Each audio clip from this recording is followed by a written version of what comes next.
আচ্ছা, আমরা আলোচনা শুরু করছি।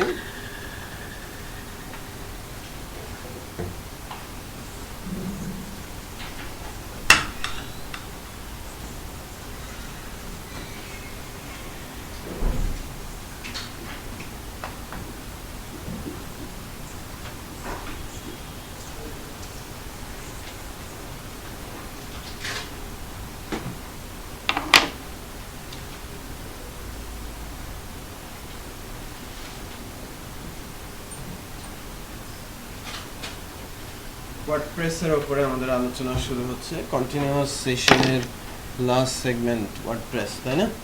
ফ্রিল্যান্সিং যে কোর্সটা আমরা রান করেছিলাম এপ্রিল মে জুন, রাইট? আমাদের ওয়ার্ডপ্রেসের ট্রেনিংটা হচ্ছে লাস্ট সেগমেন্ট। যারা ওয়ার্ডপ্রেসে জয়েন করেছেন 3 জন আমাদের সাথে আছে ওয়ার্ডপ্রেসে, আরও 2 জন আসার কথা। আমাদের এই কোর্সের আন্ডারে যা ছিল সেটা হচ্ছে এসইও এবং জুমলা, রাইট, সাথে ওয়ার্ডপ্রেস।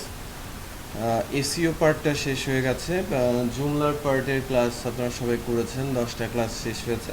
আজকে ওয়ার্ডপ্রেসের সেশন শুরু হচ্ছে। ওয়ার্ডপ্রেসের উপর 8টা ক্লাস অ্যাকচুয়ালি আলোচনা হবে। ওয়ার্ডপ্রেস একটা সিএমএস, জুমলা যেরকম সিএমএস আর কি। আপনারা রাইট পোর্শনে যারা আছেন সবাই জুমলার পুরনো স্টুডেন্ট আর কি। ধারণা আছে যে জুমলা পিএসপি দিয়ে তৈরি করা একটা সিএমএস, এবং এটা রান করানোর জন্য আমার কি সার্ভার লাগবে? অ্যাপাচি সার্ভার, তাই না? পিএসপি সার্ভার অ্যাপাচির প্রয়োজন পড়ে। এখন আমি একটু হয়তো স্যাম্পল করার কথা বলবো, যাতে একজন আরেকজনকে হেল্প করতে পারে। লাইক এই 3 জনের সার্ভার সম্পর্কে তেমন হয়তো ধারণা নেই। আচ্ছা, সার্ভার সম্পর্কে ধারণা নেই। সার্ভার কোথায় আছে সেটার লোকেশনও আমরা কিন্তু জানি না। তো সার্ভার ইনস্টল করা আছে, রাইট? সার্ভার ইনস্টল করা আছে মেশিনগুলোতে। সার্ভার লোকেশনগুলো একটু ঠিক করে দিতে হবে। আপনি একটু চলে আসুন এখানে। ওই মেশিনটা ঠিক আছে, সার্ভার আছে।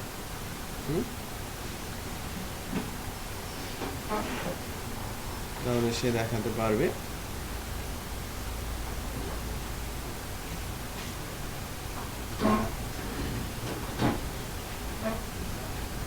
ঠিক আছে, ওখানে জ্যাম দেওয়া আছে, তাহলে ওখানে বুঝতে পারবে।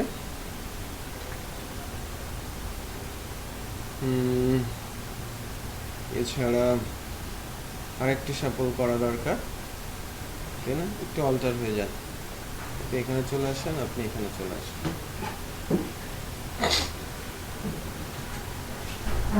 আপনি এনাকে একটু সার্ভারটা দেখিয়ে দেবেন। হ্যাঁ, সার্ভার ইনস্টলেশন না, ইনস্টল তো করাই আছে, কোথায় আছে? আমি যখন বলবো যে জ্যাম্পে যেতে হবে, htdocs-এ রাখতে হবে, প্রসেসটা ওনাকে দেখাবেন, রাইট? আচ্ছা, আপনিও ঠিক একই কাজটা এর সাথে করবেন। সৈকত একে দেখাবেন। আচ্ছা, তো আমরা যে সিএমএস-এর আগে শিখলাম নাম কি? জুমলা, রাইট? জুমলা দিয়ে আমরা যে কোনো ধরনের ওয়েবসাইট তৈরি করার কনসেপ্টটা পেয়েছি। এখন অ্যাসাইনমেন্ট দেওয়া হয়েছে আমাদের আগামী 1 মাসের মধ্যে। যারা জুমলা করেছে তাদেরকে কিন্তু জুমলার অ্যাসাইনমেন্টটা জমা করতে হবে, এবং কাজ করতে গিয়ে বেশ কিছু ডিফিকাল্টিস সামনে আসবে, সেটা কিন্তু হেল্প নিয়ে শেষ করে ফেলতে হবে। কাজ না করতে গেলে কিন্তু এটা হবে না আর কি। শুরু করলে তখন দেখবেন যেন ফ্লসগুলো বোঝা যাচ্ছে যে আমি কোথায় কোথায় আটকে যাচ্ছি, পারছি না। কারণ প্রজেক্টে যদি আপনারা করতে গিয়ে প্রবলেম ফেস করেন 3.4-এ, ওটা 2.5-এও আপনারা করতে পারেন, কারণ 2.5-এর রিসোর্স আছে হিউজ, হ্যাঁ। 2.5-এর রিসোর্সের সংখ্যা বেশি, 3.4-এর রিসোর্সের সংখ্যা কম। আচ্ছা, ওয়ার্ডপ্রেস নিয়ে আসছি। ওয়ার্ডপ্রেসে অ্যাকচুয়ালি ভার্সনিংয়ে তেমন কোনো প্রবলেম নেই। ওয়ার্ডপ্রেসে একটা সিএমএস, কন্টেন্ট ম্যানেজমেন্ট সিস্টেম, যেটা পিএসপি দিয়ে তৈরি করা। পিএসপি একটা প্রোগ্রামিং ল্যাঙ্গুয়েজের নাম। পিএইচপি একটা প্রোগ্রামিং ল্যাঙ্গুয়েজ, এটাকে বলা হয় হাইপারটেক্সট প্রি প্রসেসর, এবং এটা একটা server side language.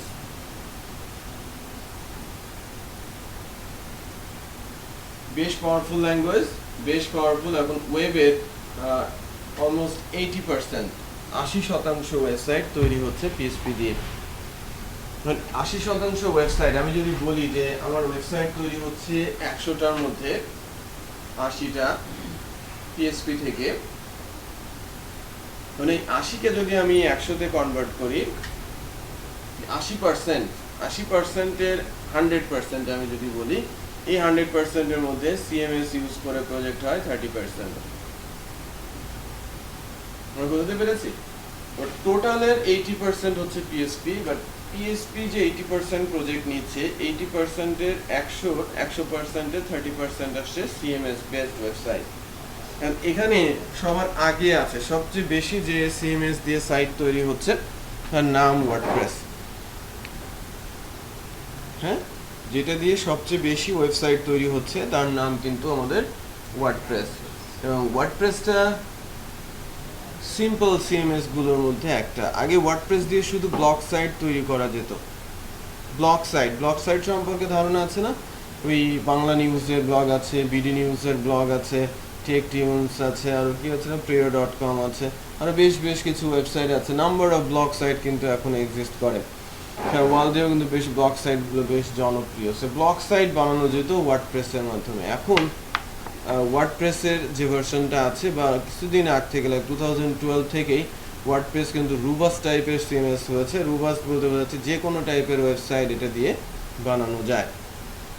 WordPress CMS use করে ই কমার্স টাইপের সাইটও বানানো যায়। সেখানে ও কমার্স নামে একটা প্লাগইন আছে। ওরা জুমলার জন্য ইউজ করেছিলাম কি ভার্চুয়াল, ঠিক তেমন ওয়ার্ডপ্রেসে ও কমার্স নামে একটা প্লাগইন আছে। এখানে ওয়ার্ডপ্রেসের যেরকম প্লাগইন কথাটা বলছি না, জুমলাতে কি আছে? জুমলাতে template, component, module, plugin, language এগুলো আছে। ওয়ার্ডপ্রেসে শুধুই আছে কি থার্ড পার্টি বলতে বোঝায় শুধু প্লাগইন, রাইট? জুমলার মধ্যে ওয়ার্ডপ্রেসের মধ্যে বেশ কিছু প্লাগইনের কনসেপ্ট আছে, যে প্লাগইন অ্যাড করলেই আমাদের সাইটের চেহারাটাই চেঞ্জ হয়ে যায়।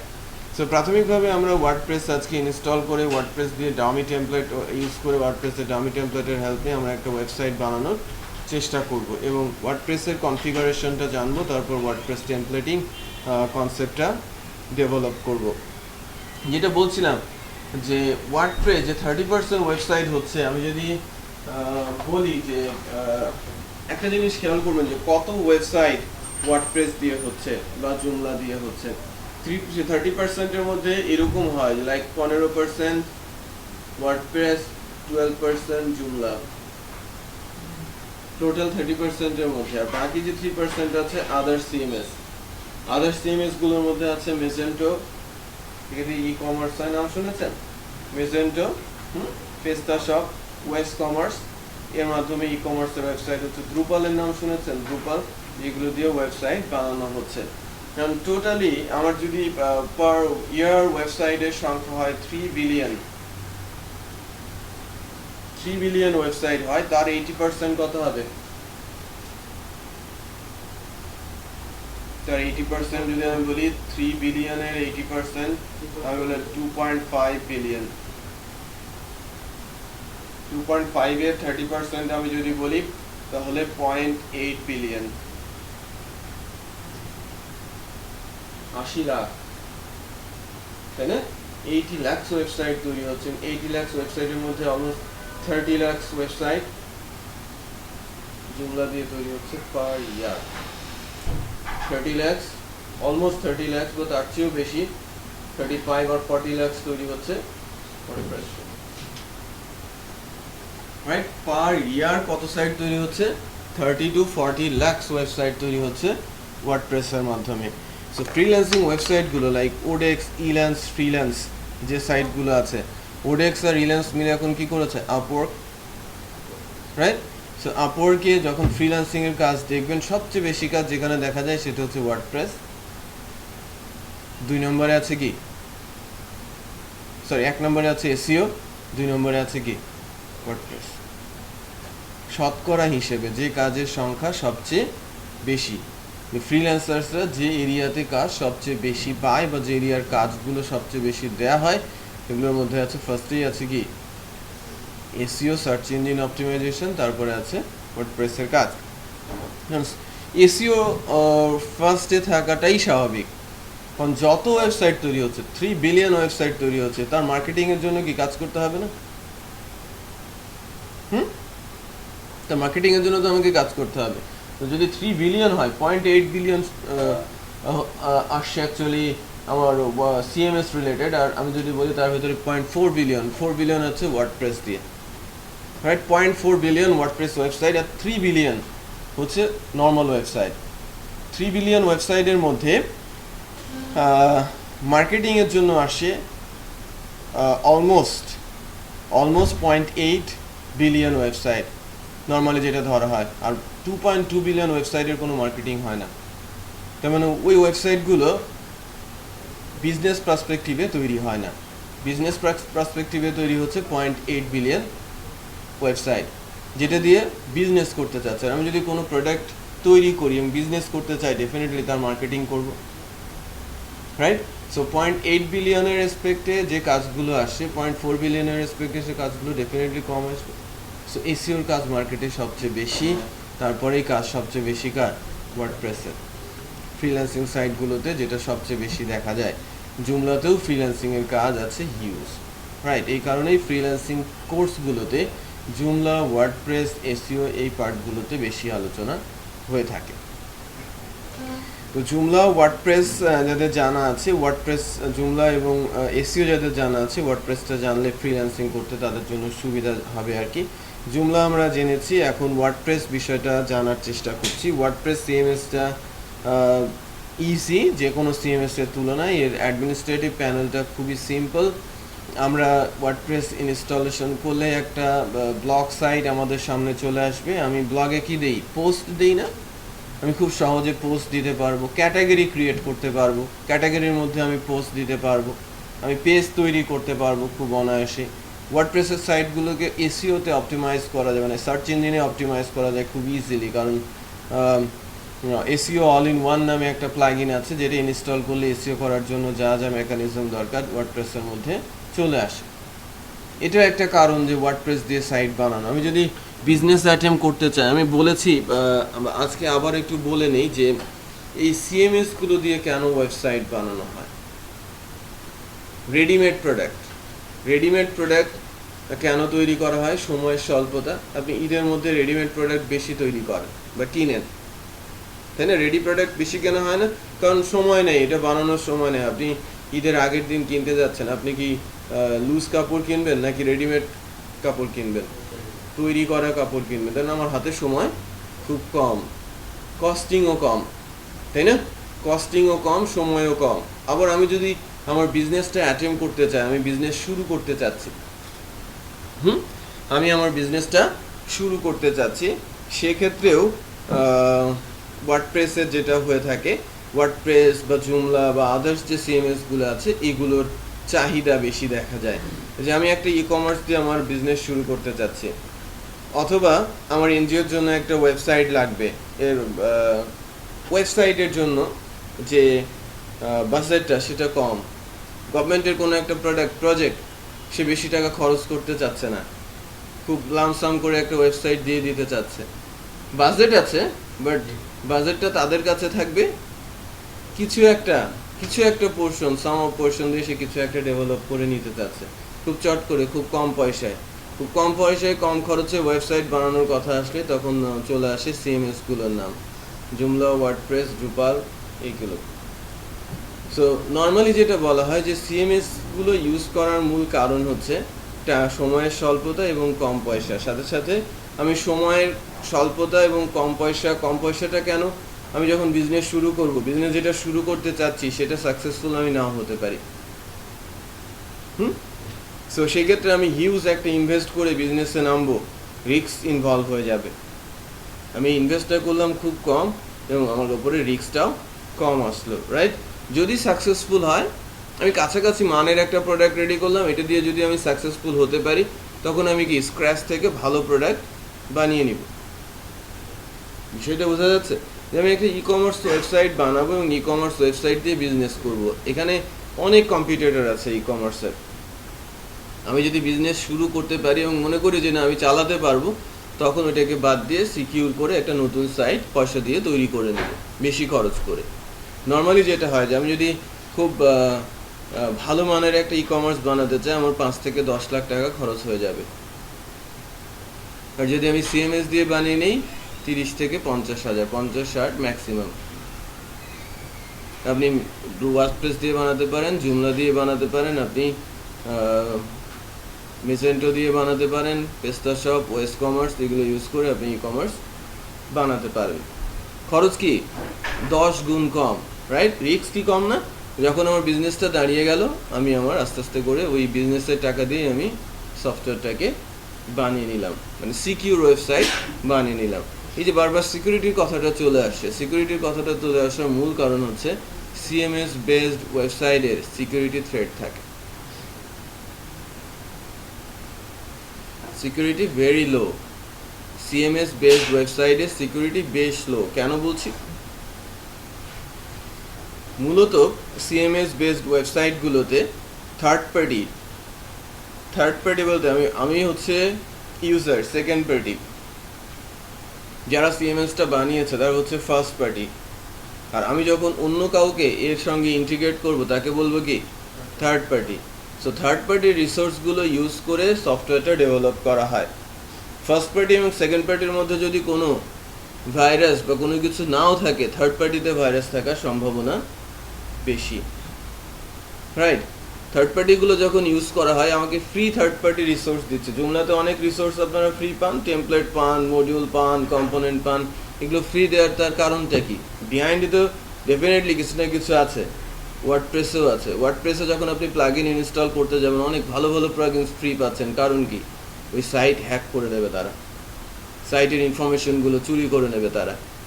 ওই প্লাগইনের মধ্যেই হয়তো কোথাও একটি স্ক্রিপ্ট রেখে দিয়েছে যার মাধ্যমে সার্ভারের ইনফরমেশন বা যার মাধ্যমে ওই সাইটে ডেটাবেজের সকল ইনফরমেশন তার কাছে চলে যাবে।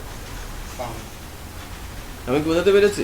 সো এই যে ইনফরমেশনগুলো যেগুলো চুরি হয়ে যাবে, সেগুলো চুরি ঠেকানোর জন্য হাইলি রেটেড যে প্লাগইনগুলো আছে, ঠিক আছে, রেটিংয়ের দিক থেকে যেগুলো হাই, লাইক 5 ভেতরে আউট অফ 4.5 যেগুলো রেটিং, সে ধরনের প্লাগইনগুলো ইউজ করাটাই আমাদের জন্য শ্রেয় বা ভালো, রাইট?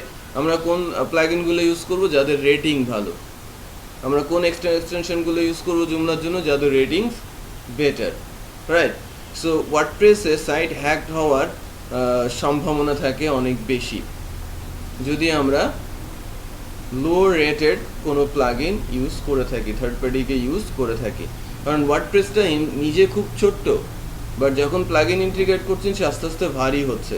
কারণ ওই প্লাগইনগুলোর মধ্যে যদি কোনো ভাইরাস বা স্ক্রিপ্ট থাকে যেটা আপনার সাইটের জন্য হার্মফুল হতে পারে। ওয়ার্ডপ্রেসে সবচেয়ে বেশি যেটা হয়ে থাকে ব্রুফোর্স অ্যাটাক। নাম শুনেছেন? নাম শুনেন নাই? ব্রুফোর্স অ্যাটাক বলে একটা অ্যাটাক আছে যার মাধ্যমে ওয়ার্ডপ্রেসের সাইট খুব সহজে হ্যাক করে ফেলা যায়। ব্রুফোর্স অ্যাটাক ঠেকানোর জন্য কিন্তু সার্ভারগুলোতে বেশ কিছু সিকিউরিটি এনশিওর করা হয়। আর ওয়ার্ডপ্রেসে আপনাদের যেটা গাইডলাইন দেওয়া হয় যে ওয়ার্ডপ্রেসে যখন আপনি প্লাগইন ইউজ করবেন বা কোনো এক্সটেনশন ইউজ করবেন, অবশ্যই সেটা wordpress.com ওয়েবসাইট থেকেই ডাউনলোড করে ইউজ করবেন। অন্য কোনো ওয়ার্ডপ্রেসের সাইট বা হেল্পলাইন থেকে সেগুলো ইউজ না করাই ভালো, কারণ ম্যাক্সিমাম রিসোর্স ওয়ার্ডপ্রেস কোম্পানি নিজেই ডেভেলপ করে রেখেছে। জুমলাতে কিন্তু জুমলা এক্সটেনশন থেকে প্রচুর এক্সটেনশন পাওয়া যায়, সেগুলোর মধ্যে কিন্তু কোনো প্রবলেম নেই। প্রবলেম হচ্ছে যদি আমরা থার্ড পার্টি মানে জুমলা এক্সটেনশন ছাড়া অন্য কোনো সাইট থেকে যদি কোনো এক্সটেনশন না হয়, তার লায়াবিলিটিস তাদের কাছে নেই। আপনার সাইট থ্রেটের মধ্যে চলে আসবে, তাই না? আপনার সাইট হ্যাকড হয়ে যেতে পারে, ডাটাগুলো চুরি হয়ে যেতে পারে, রাইট? সো ওয়ার্ডপ্রেসের জন্য আমরা যে বিষয়টা বলবো আর কি, ওয়ার্ডপ্রেস পিএসপি দিয়ে তৈরি করা সিএমএস, আর পিএসপি রান করানোর জন্য একটা সার্ভার লাগবে। আমরা জেনেছি জুমলার মতোই, রাইট? জুমলা যেরকম পিএসপি দিয়ে তৈরি করা, ওয়ার্ডপ্রেসও ঠিক তেমনি পিএসপি দিয়ে তৈরি করা ওয়েবসাইট। আর এই ওয়েবসাইটগুলো তৈরি রান করতে গেলে আমাকে ওয়ার্ডপ্রেস দিয়ে আমাদের সাইট যদি রান করাতে হয়, সেক্ষেত্রে আমাদের সার্ভার লাগবে এবং সার্ভার হতে হবে অবশ্যই পিএসপি সার্ভার অ্যাপাচি, তাই না? সো আমাদের মেশিনগুলোতে অ্যাপাচি সার্ভার ইনস্টল করা আছে। আর জুমলার ফার্স্ট ক্লাসে কীভাবে অ্যাপাচি ইনস্টল করতে হয় তার ভিডিও দেওয়া আছে, রাইট? ভিডিওটা যারা নতুন 3 জন তাদেরকে এই ভিডিওটা আমরা প্রোভাইড করব। ফার্স্ট ক্লাসটা দিয়ে দেবো, কীভাবে জ্যাম্প ইনস্টল করতে হয় বা সার্ভার ইনস্টল করতে হয় সেটা আপনারা জেনে যাবেন। বুঝতে পেরেছেন? আচ্ছা, অথবা আমি আজকে ভিন্ন আরেকটা ড্রাইভে জ্যাম্প কিভাবে ইনস্টল করতে হয় সেটা একটু দেখাই।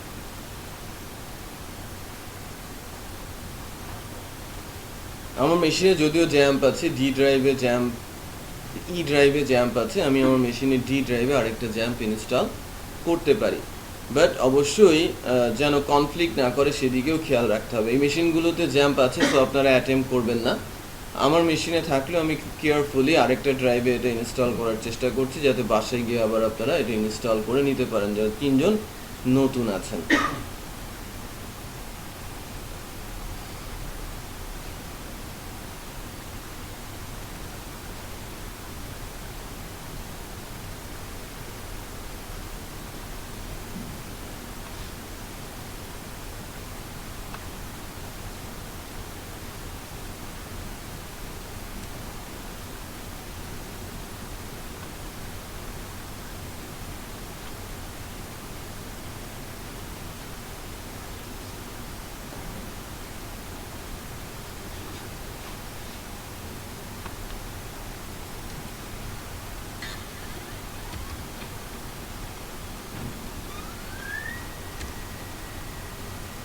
কোথায় জ্যাম্প আছে একটু দেখে নিই।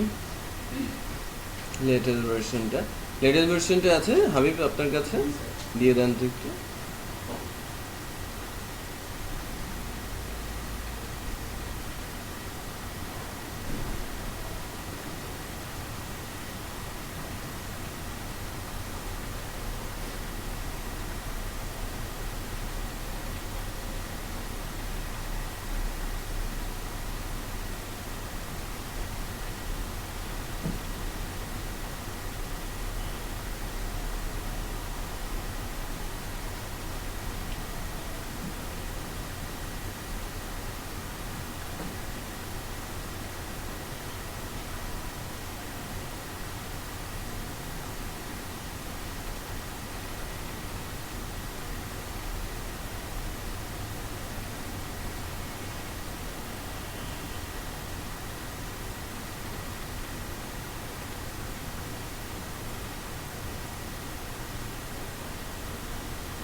কত ভার্সন?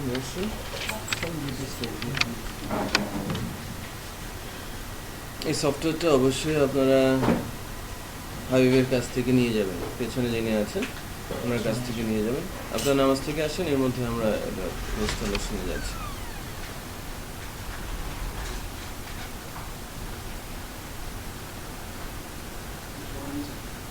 হ্যাঁ, জ্যামটা নিয়ে নিচ্ছি।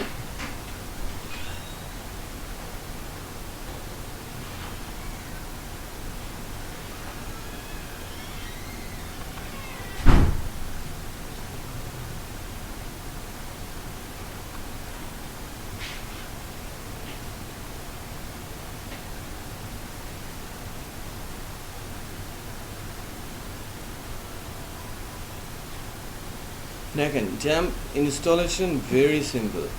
হ্যাঁ, আমি এই ইনস্টলারটা নিয়ে নিব। ইনস্টলারটা নিয়ে আমি ডাবল ক্লিক করব ফার্স্ট। ভালো মতো বোঝার চেষ্টা করি। জ্যাম্পের ইনস্টলারটা নিয়ে নিব এবং ফার্স্টে ডাবল ক্লিক করব, তারপর ইয়েস।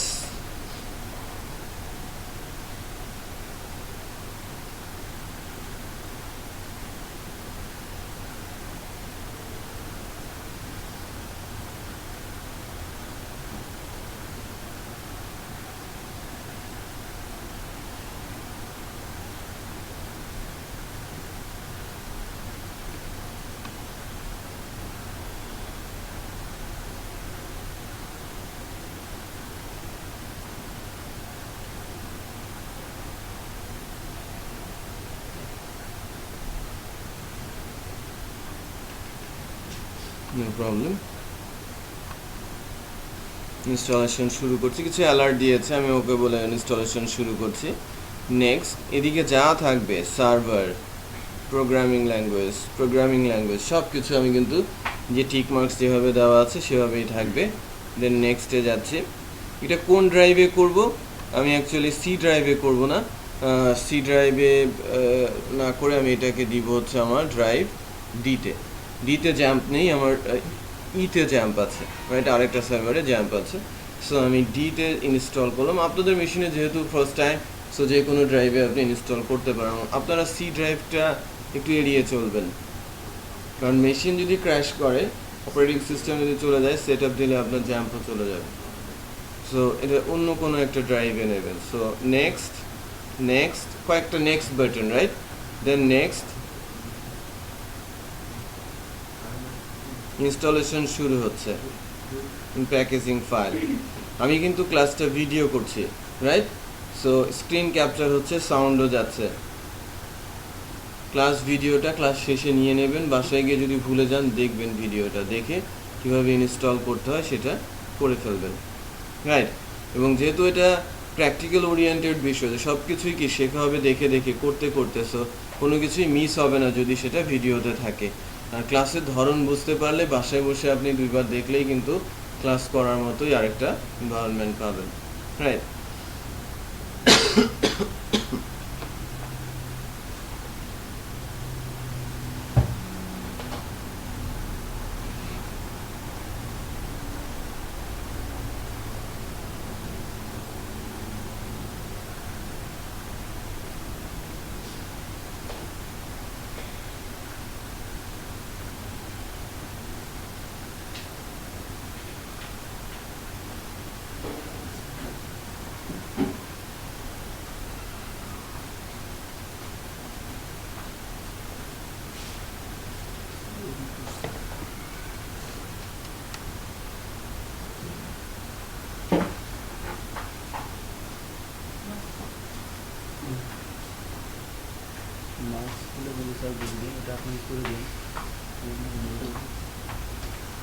মার্কস কয়টা আছে? এটা মানে লিখতে কতক্ষণ লাগতে পারে বলেন? কয়েকটা আছে, তাড়াতাড়ি করতে হবে, এক মিনিট রাখুন। তারপর একটা আছে যেগুলো হয়তো 4-5 মিনিট লাগবে, অনবরত আধা ঘন্টার মধ্যে হয়ে যাবে। আধা ঘন্টা লাগবে, 5-6 মিনিট হয়ে যাবে, কতক্ষণ লাগবে? 1 ঘন্টা, 2 ঘন্টা পরীক্ষা নিতে চাচ্ছি। তাহলে স্যার একটু ব্রড কোশ্চেনটা বাড়াইতে হবে, একটু ব্রড টাইপ করবে, এক্সপ্লেইন কথাটা লিখতে পারেন তার সাথে, হ্যাঁ এক্সপ্লেইন করতে পারেন, কিছু কিছু জিনিসকে এক্সপ্লেইন করতে পারেন। এখানেও আছে স্যার, কারণ কয়েকটা আছে লিখতে গেলে একটা থেকে 10 মিনিট সময় লাগবে। নর্মালাইজেশন, নর্মালাইজেশন থেকে অনেকক্ষণ সময় লাগবে। এই টাইপের এক্সপ্লেইন রিলেটেড কিছু বিষয় লাগবে। শর্ট ফর্ম না করে এক্সপ্লেনটা ঠিক করে আমাকে ইমেল করেন।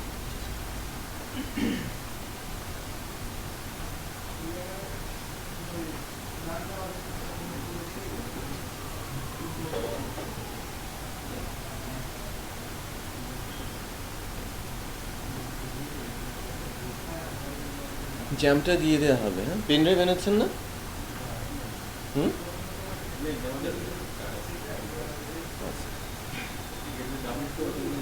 হ্যাঁ, নেট থেকে ডাউনলোড।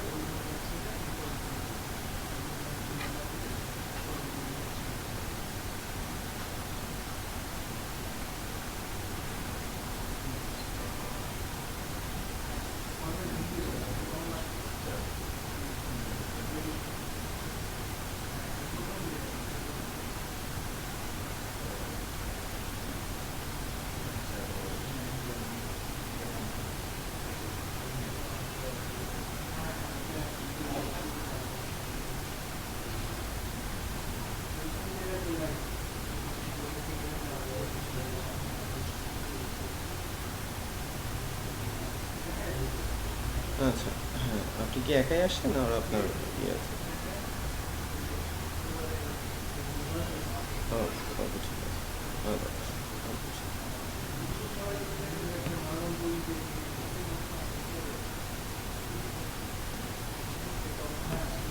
ফিনিশ করে দিয়েছি, আমাদের ইনস্টলেশন কিন্তু কমপ্লিট। হ্যাঁ, আমাদের ইনস্টলেশনটা কমপ্লিট। এখন এটা যেটা হয়েছে আর কি, যেখানে ইনস্টল হয়েছে সেই পাথটা আমরা একটু দেখাই। ইয়ে জ্যাম্পের যে ফোল্ডারটা, এটার ইউআরএলটা আমাদের দরকার নেই। দেখেন জ্যাম্পের কন্ট্রোল প্যানেলটা রান হয়ে গেছে, আর এটা ইনস্টল হয়েছে মূলত আমাদের ড্রাইভ ডিতে, আমাদের যে ড্রাইভটা আছে, আমার ড্রাইভ কম্পিউটারের ড্রাইভ ডিতে জ্যাম্প নামে একটা ফোল্ডার ক্রিয়েট হয়েছে।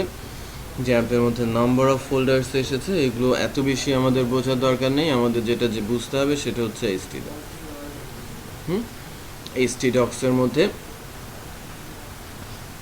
আমাদের মূল কাজটা করতে হবে, এটাকে বলা হচ্ছে সার্ভার রুট। বলছিলাম না যে পিএসপি দিয়ে তৈরি করা, পিএসপি দিয়ে যেহেতু ওই সফটওয়্যারটা তৈরি করা ওয়ার্ডপ্রেস, যেটা ইনস্টল করলে আমরা একটা ওয়েবসাইট পেয়ে যাব, সেই পিএসপি দিয়ে তৈরি করা ওয়ার্ডপ্রেসের যে সফটওয়্যারটা সেটা এই জায়গায় রেখে ইনস্টল করতে হবে। পিসি যে কোনো জায়গায় রেখে ইনস্টল করলে কিন্তু কাজ করবে না, রাইট? যারা জুমলা করেছেন তারা এগুলো সম্পর্কে খুব ভালো জানেন, বাট ওয়ার্ডপ্রেসের জন্যও কথাটা একই। যারা ওয়ার্ডপ্রেসের নতুন তাদের জন্য বলছি যে ওয়ার্ডপ্রেসটা ডাউনলোড করার পর আমরা এখানে রাখবো, জিপ ফাইল আকারে ডাউনলোড হবে, এটাকে আনজিপ করার পর এখানে রাখবো। এটাকে বলা হচ্ছে web root.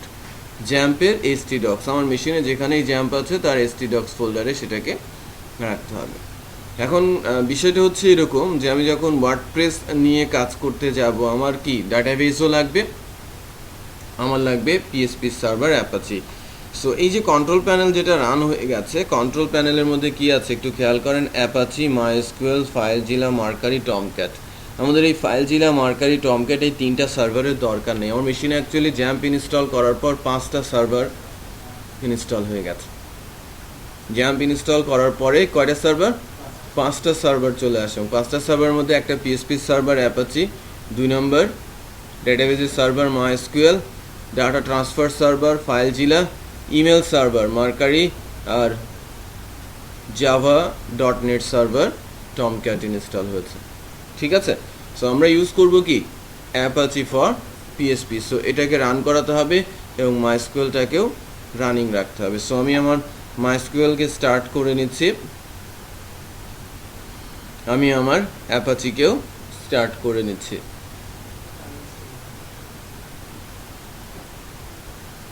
Apache MySQL start অবস্থায় আছে।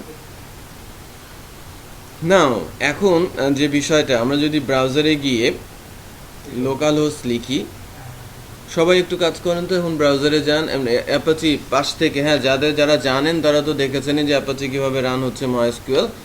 তো হ্যাঁ, জ্যাম্পের কন্ট্রোল প্যানেল ক্লিক করে পেয়েছেন, কন্ট্রোল প্যানেল পেয়েছেন স্বপন সাহেব? রান করেছে। ব্রাউজারে গিয়ে লিখেন local host, local host enter. Definitely আপনাদের এরকম আসে নাই, আপনাদের এরকম আসছে লোকাল হোস্ট লিখলে? কি আসছে? ইন্ডেক্স আসছে, হ্যাঁ ইন্ডেক্স অফ। আপনার কি আসছে? ইন্ডেক্স অফ, হ্যাঁ ইন্ডেক্স অফ আসছে না? লোকাল হোস্ট লিখলে ইন্ডেক্স অফ চলে আসছে, বাট আমার আসছে কি একটা ডকুমেন্টেশন লিঙ্ক। এখানে বেশ কিছু ল্যাঙ্গুয়েজে ডকুমেন্টেশনটা দেওয়া আছে। আমি যদি ইংলিশে যাই, ইংলিশ ল্যাঙ্গুয়েজের ডকুমেন্টেশনে বলা হচ্ছে জ্যাম ভার্সন 5.6.3। সো এখানে পিএসপি আছে 5.6.3, পিএসপি ভার্সন কত আছে? 5.6.3। এটা অ্যাকচুয়ালি ডকুমেন্টেশন, আমাদের এই সার্ভার সম্পর্কে এখানে কথাবার্তাগুলো বলা আছে। আমরা যদি এটা দেখতে না চাই, সবাই যে কাজটা করবো সেটা হচ্ছে htdocs-এর মধ্যে এই দুইটা ইন্ডেক্স ফাইলের নাম চেঞ্জ করে দিব।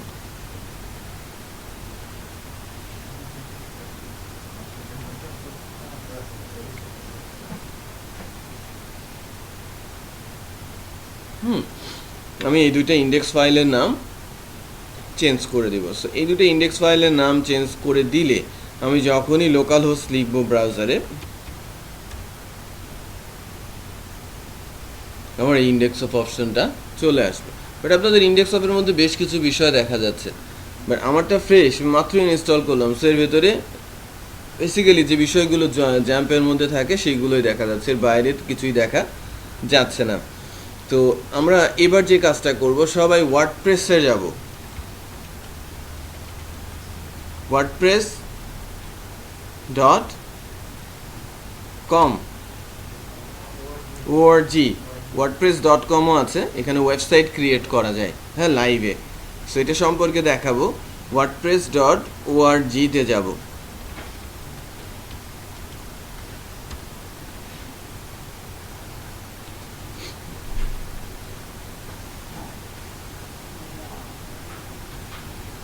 wordpress.org তে গিয়ে আপনারা এই যে বাটনটাতে ডাউনলোড বাটনটাতে প্রেস করবেন, ডাউনলোড ওয়ার্ডপ্রেস 4.2.2। তো আমি এটা ডাউনলোড করছি, 6 megabyte size. So download WordPress 4.2.2 download দিলাম। এই যে জিপ ফাইলটা ডাউনলোড হচ্ছে, আমি এটাকে আমার মেশিনের যে কোনো ড্রাইভে ডাউনলোড করে রেখে দিব। সো আমি আমার মেশিনের ওয়ার্ক ড্রাইভ ডিতেই ওয়ার্ডপ্রেসটাকে ডাউনলোড দিয়ে দিয়েছি। 1 মিনিট সময় নিচ্ছে।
দিয়েছেন সবাই ডাউনলোড?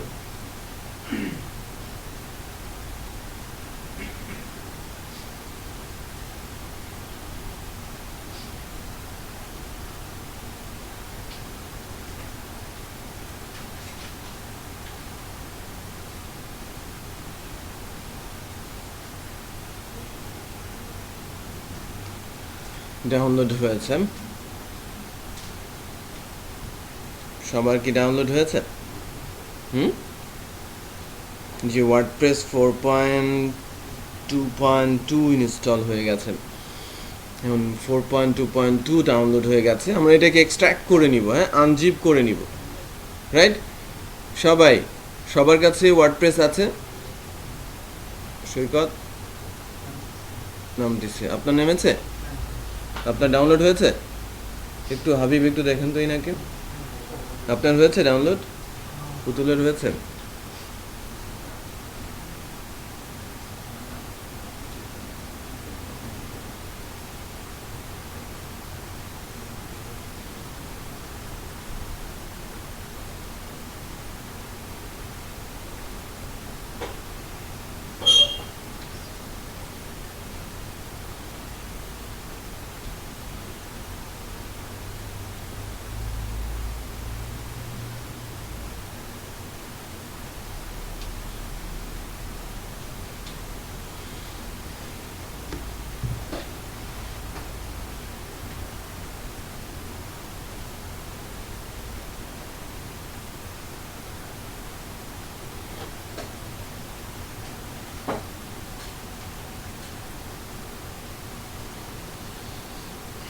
আচ্ছা, আবির সাহেব আমাকে একটু জানাতে বলেছিলেন যে আমাদের পিএসপি কোর্সটা, আপনি বলেছিলেন না পিএসপি কোর্সের ব্যাপারে? ওটা 12 তারিখ থেকে শুরু হচ্ছে, কোডিং এটা HTML থেকে শুরু হবে, একদম স্ক্র্যাচ থেকে।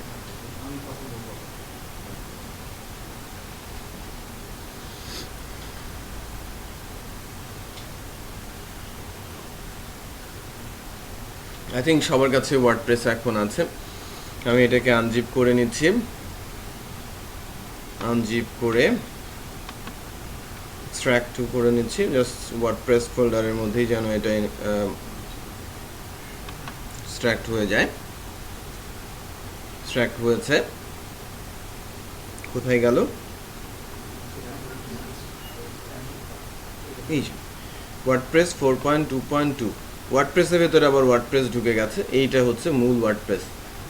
আপনারা হয়তো খেয়াল করবেন যারা জুমলাতে ছিলেন, জুমলার নাম্বার অফ ফাইল না, প্রচুর ফাইল ফোল্ডার। ওয়ার্ডপ্রেসের কি অনেক ফাইল ফোল্ডার, খুব কম সংখ্যক কিন্তু, হ্যাঁ, সাইজও ছোট। জুমলা কি অনেক হিউজ না, হিউজ ফাইল ফোল্ডার ছিল। সো এটা একটু কমপ্লেক্স টাইপের ফ্রেম সিএমএস। ওয়ার্ডপ্রেসটা রিজনেবলি ইজি। সো আমি যখন ওয়ার্ডপ্রেসটাকে এক্সট্র্যাক্ট করলাম, আনজিপ করলাম, কি হয়েছে, ফোল্ডারের ভেতরে কিন্তু ফোল্ডার ক্রিয়েট হয়েছে। সো আমি যেটা দেখতে পাচ্ছি আমার ডি ড্রাইভে আমি যখন ওয়ার্ডপ্রেসকে নিয়েছি, ওয়ার্ডপ্রেস 4.2.2 এর ভেতরে ক্লিক করলে ওয়ার্ডপ্রেসকে পাচ্ছি, ওয়ার্ডপ্রেসকে ক্লিক করলে এগুলো পাচ্ছি। সো এটাকে আমরা জাস্ট একটা নাম চেঞ্জ করে যদি দেই, ওয়ার্ডপ্রেস ব্লগ, ঠিক আছে। সো আমি কি করলাম, ওয়ার্ডপ্রেস আন্ডারস্কোর ব্লগ বলে নামটা চেঞ্জ করে নিলাম এবং এই ফাইলটাকে আমরা কপি করে রাখবো আমাদের সার্ভারে। সার্ভার বলতে কোনটাকে বুঝবো, জ্যাম্পের htdocs। সো এই নামটা চেঞ্জ করে আমি রেখে দিলাম জ্যাম্পের htdocs ফোল্ডারে।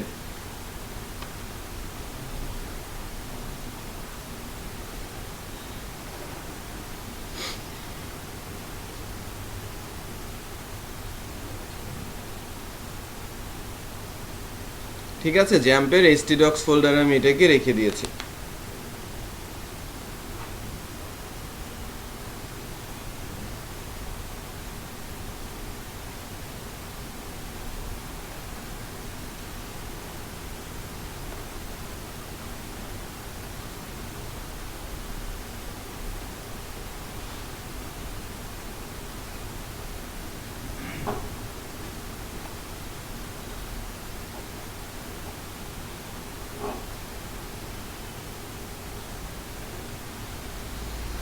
এবার আমরা লোকাল হোস্টের এখানে যখন লিখেছিলাম, ইন্ডেক্স অফের মধ্যে কিছু নেই আপাতত। আমি যদি রিলোড দেই আমার এই ওয়ার্ডপ্রেস ব্লকটাকে দেখতে পাচ্ছি, তাই না। আমি যদি লোকাল হোস্ট লিখে হিট করি, এর আগের বার কি ছিল, এটা ওয়ার্ডপ্রেস ব্লক, এটা আমি কপি করে এনে পরে রেখেছি, রাইট।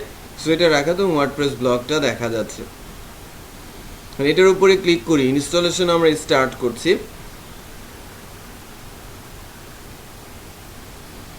ইনস্টলেশনের শুরুতেই আমরা ল্যাঙ্গুয়েজ প্রিফারেন্স আছে যে কোন ল্যাঙ্গুয়েজে এটা ইনস্টল হবে, মানে কোন ল্যাঙ্গুয়েজে ওয়ার্ডপ্রেসটা ইনস্টল হবে। ওয়ার্ডপ্রেসটা আমরা ইনস্টল করব ইংলিশ ল্যাঙ্গুয়েজে, মানে গাইডলাইনটা কোন ল্যাঙ্গুয়েজে যাবে। জুমলা যেরকম গাইডলাইন দিচ্ছিল না, বাংলা, ইংলিশ, উর্দু, ফার্সিতে করা যায়, যেমন আমার ওয়ার্ডপ্রেসটাকে আমরা ইংলিশ ইউনাইটেড স্টেট ল্যাঙ্গুয়েজেই রাখছি। এরপরে কন্টিনিউ বাটন প্রেস করছি। এখানে আমাকে বলা হচ্ছে যে ডেটাবেসের নেম দিতে হবে, ডেটাবেসের ইউজার নেম দিতে হবে, ডেটাবেসের পাসওয়ার্ড দিতে হবে, ডেটাবেসের হোস্ট দিতে হবে। বাট এর জন্য আমাকে আগে ডেটাবেসে যেতে হবে। এখানে তো ছিলাম আমরা কোথায়, অ্যাপাচিতে, রাইট। ক্লিক করে ইনস্টলেশন স্টার্ট হয়েছে। সবাই এবার যাবেন লোকাল হোস্ট পিএসপি মাই অ্যাডমিনে, লোকাল হোস্ট পিএসপি মাই অ্যাডমিনে। এখানে গিয়ে আমাদের ডেটাবেস ক্রিয়েট করতে হবে।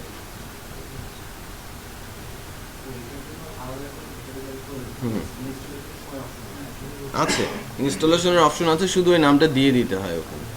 ওয়ার্ডপ্রেস নিজে নিজে ক্রিয়েট করতে পারে না। জুমলা যেরকম নিজেই কি ডেটাবেস ক্রিয়েট করে নেয় না, এর সেই ক্ষমতা নেই। সো আমি ডেটাবেস সার্ভারে এসেছি, সবাই লোকাল হোস্ট পিএসপি মাই অ্যাডমিনে চলে আসেন।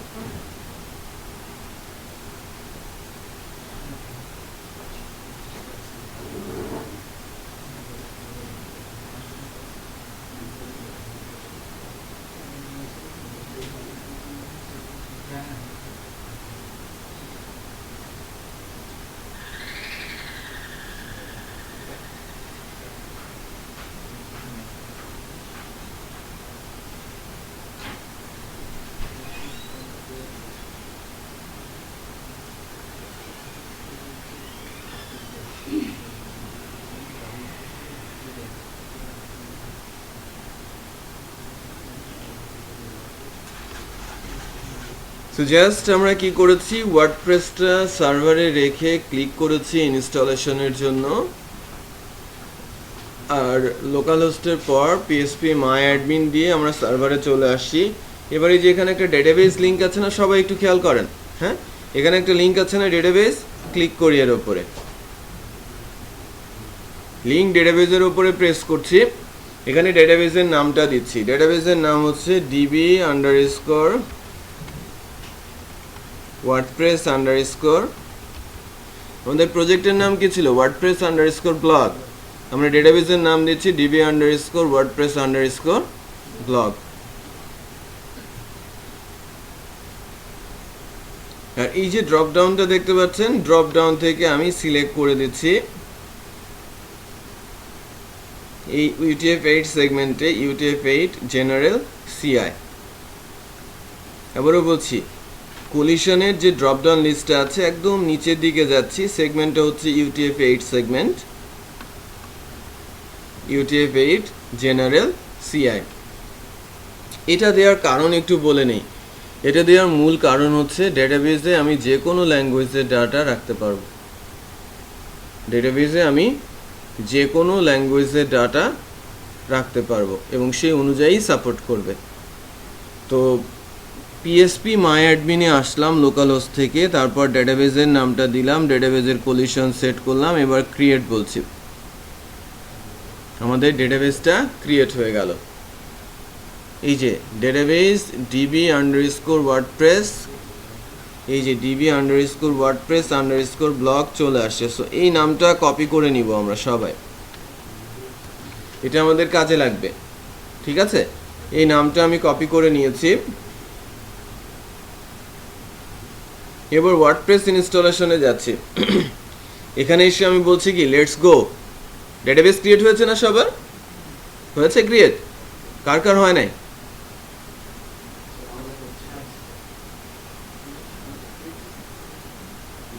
আপনার ডেটাবেস ক্রিয়েট হয়েছে?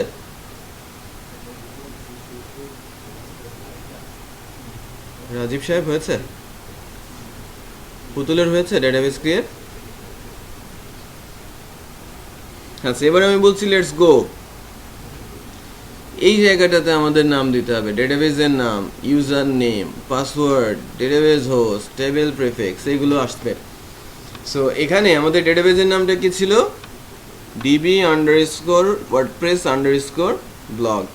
সো db_wordpress_blog দিলাম। ইউজার নেমটা কি হবে? রুট। পাসওয়ার্ডটা কি হবে? ব্ল্যাঙ্ক, ফাঁকা। হোস্টের নেম কি হবে? Local host. হাবিব আপনি ওখানেই বসেন, হ্যাঁ বেটার।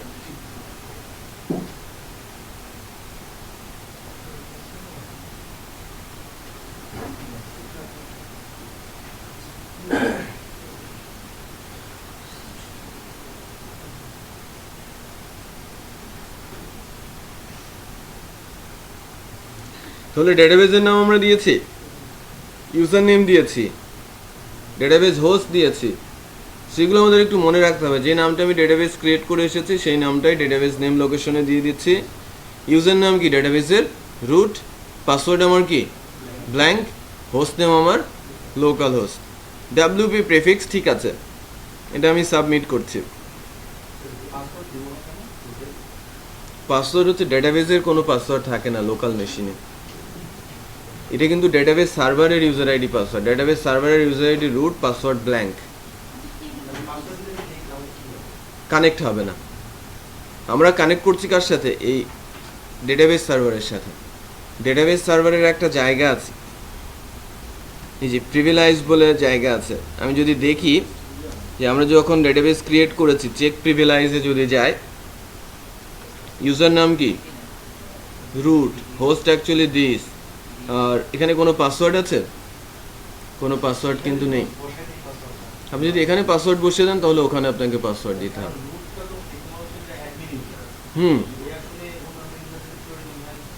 ক্রিয়েট করে করতে প্রিভিলেজ দেবে আর কি। Right, security concern. So local মেশিনের জন্য আমরা কোনো ইউজার আইডি পাসওয়ার্ড রাখছি না, এই জন্য ইউজার আইডি রুট, পাসওয়ার্ড ব্ল্যাঙ্কই রাখছি। আচ্ছা, এখন ওইটা দেওয়ার পরে কিন্তু কোনো এরর আসে নাই, কিছুই দেওয়া দরকার নেই। WP_ আছে, ওইটাই রাখেন। সাবমিট করেছেন?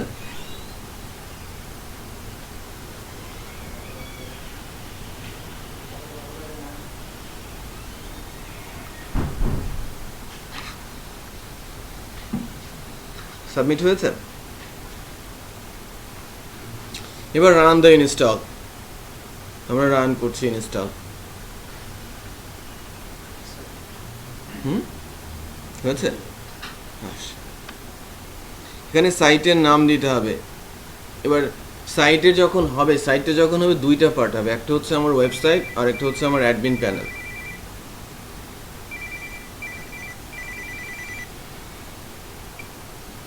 হ্যালো, হ্যাঁ আপনি আসুন। Okay.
সো সাইট টাইটেলটা আমি দিয়ে দিচ্ছি, আমি বলছি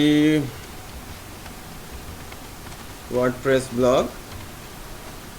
ইউজার নেমটা আমি অ্যাডমিন রাখি, পাসওয়ার্ডও আমি অ্যাডমিনই রাখি, জুমলাতে যেরকম করেছিলাম, যাতে মনে থাকে এবং যে কেউ বসলে যেন সেটা সেখানে কাজ করতে পারে। অ্যাডমিন অ্যাডমিন ভেরি উইক হলেও এটা মিলে গেছে। ইমেল অ্যাড্রেস, আপনার ইমেল অ্যাড্রেসটা আপনি দিয়ে দিতে পারেন।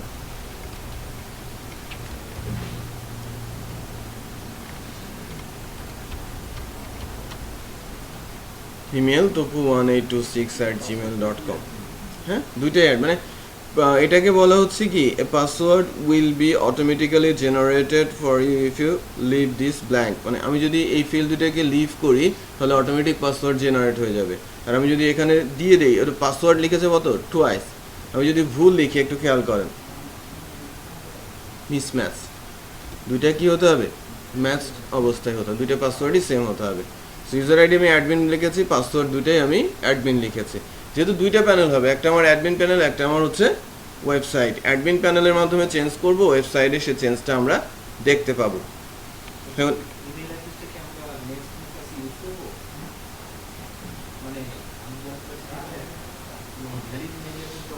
না, ম্যান্ডেটরি না, ম্যান্ডেটরি না, লোকালের জন্য। হ্যাঁ, হ্যাঁ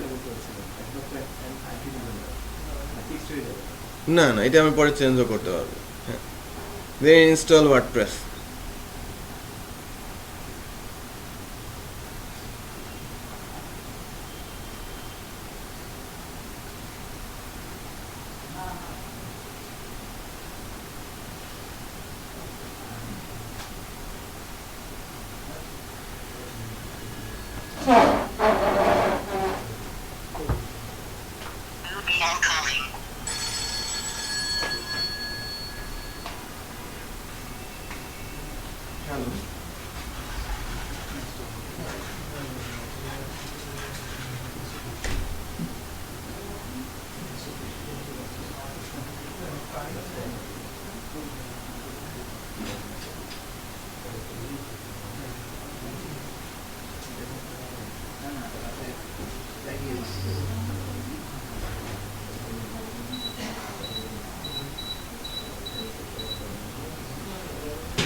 আচ্ছা, হ্যাঁ দেখেন আমাদের ইউজার নেম মানে ডেটা ইনস্টল হয়ে গেছে আর কি ওয়ার্ডপ্রেস আর কি। ইউজার নেম অ্যাডমিন আর আমি পাসওয়ার্ড যেটা চুজ করেছি। এখন লগ ইনে যদি আমি যাই,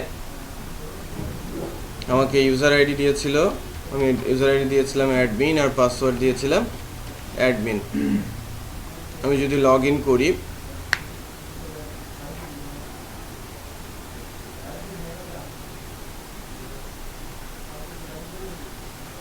আমার ড্যাশবোর্ডটা পেয়ে গেছি। হ্যাঁ, লগ ইন করার পর আমি আমার ড্যাশবোর্ড পেয়েছি,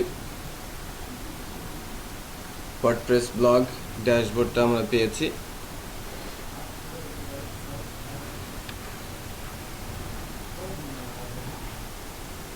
এখান থেকে যদি আমরা ক্লিক করি, এই যে ওয়ার্ডপ্রেস ব্লগের এখানে ক্লিক করি ভিজিট সাইট, হ্যাঁ ভিজিট সাইট ক্লিক করলে দেখবেন যেন আমরা আমাদের ওয়েবসাইটও দেখতে পাচ্ছি, রাইট।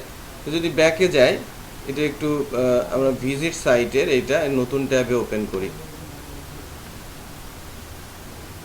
নতুন ট্যাবে ওপেন করলে ওয়ার্ডপ্রেস সাইটটা দেখা যাচ্ছে। সো এটাকে ভিন্ন একটা ব্রাউজারে ওপেন করাটাও ভালো। আমি এটাকে নিয়ে আমি মজিলা ব্রাউজারে আমার অ্যাডমিন প্যানেলটা আছে, মজিলা ব্রাউজারে আমার অ্যাডমিন প্যানেলটা আছে। আমার যে গুগল ক্রম ব্রাউজার আছে, গুগল ক্রম ব্রাউজারে গিয়ে আমি আমার ওই সাইটটা দেখতে চাচ্ছি।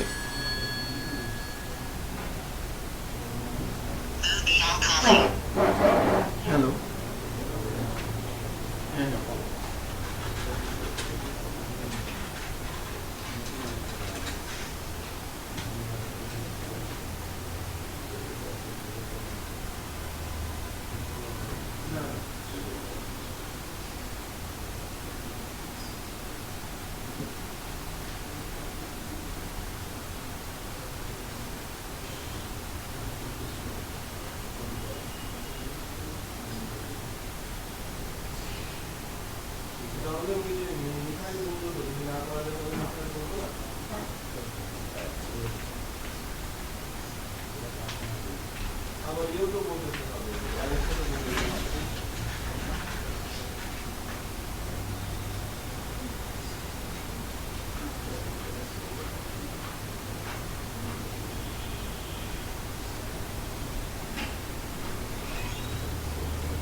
এখানে যে নাই নাই লোকাল আর তুই যদি যাস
আচ্ছা, ওয়ার্ডপ্রেস ব্লগটা আমি ভিন্ন ব্রাউজারে নিয়েছি আর কি।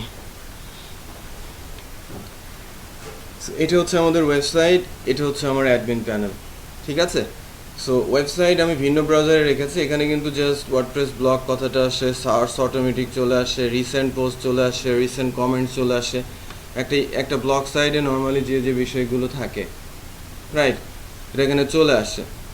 সো ক্যাটাগরি চলে আসছে এখানে, আমরা অ্যাডমিন প্যানেল থেকে ক্যাটাগরি তৈরি করতে পারবো, পোস্ট দিতে পারবো, পেজেস দিতে পারবো, সবই কিন্তু অটোমেটিক এখানে চলে আসবে। সো একদম সাদামাটা একটা থিম এখানে এসেছে। ফার্স্টেই যেটা একটু শিখি সেটা হচ্ছে যে এই যে অ্যাপিয়ারেন্স সেকশনটা আছে না, সবাই একটু কার্সারটা নিয়ে যান অ্যাপিয়ারেন্সের উপরে, থিমসে যান, অ্যাপিয়ারেন্সে থিম, হ্যাঁ, বেশ কিছু থিম কিন্তু দেখা যাচ্ছে, ডিফল্ট 3টা থিম দেওয়া আছে। এটাকে অ্যাক্টিভ বলা হচ্ছে 2015, রাইট, এটাকে অ্যাক্টিভ বলা হচ্ছে। আমি নতুন থিম অ্যাড করতে পারি, হ্যাঁ আমি নতুন থিম অ্যাড করতে পারি। আমাদের যখন ইন্টারনেট আছে প্রত্যেকের মেশিনে, আমি অ্যাড নিউ বলছি,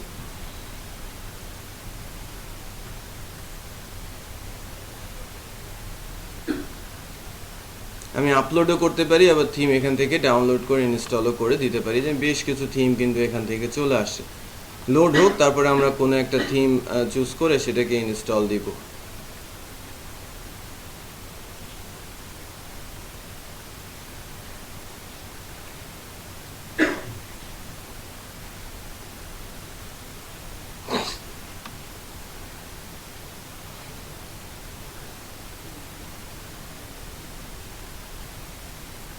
এখান থেকে সার্চ করা যায় পপুলার, লেটেস্ট, ফিল্টারিং, হ্যাঁ, এটা হচ্ছে ফিচার্ড।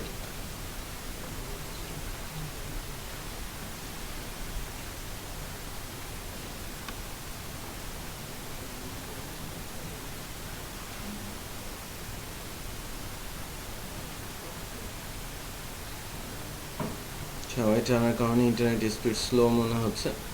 আমি যদি এই ট্রেলিংটাতে যাই, ফর এক্সাম্পল আমি এই ট্রেলিংটাতে যাচ্ছি, যে কোনো একটা ইনস্টল করে দেখাই কীভাবে ইনস্টল হয় একটা থিম। ট্রেলিং স্পেস ইনস্টল বলছি,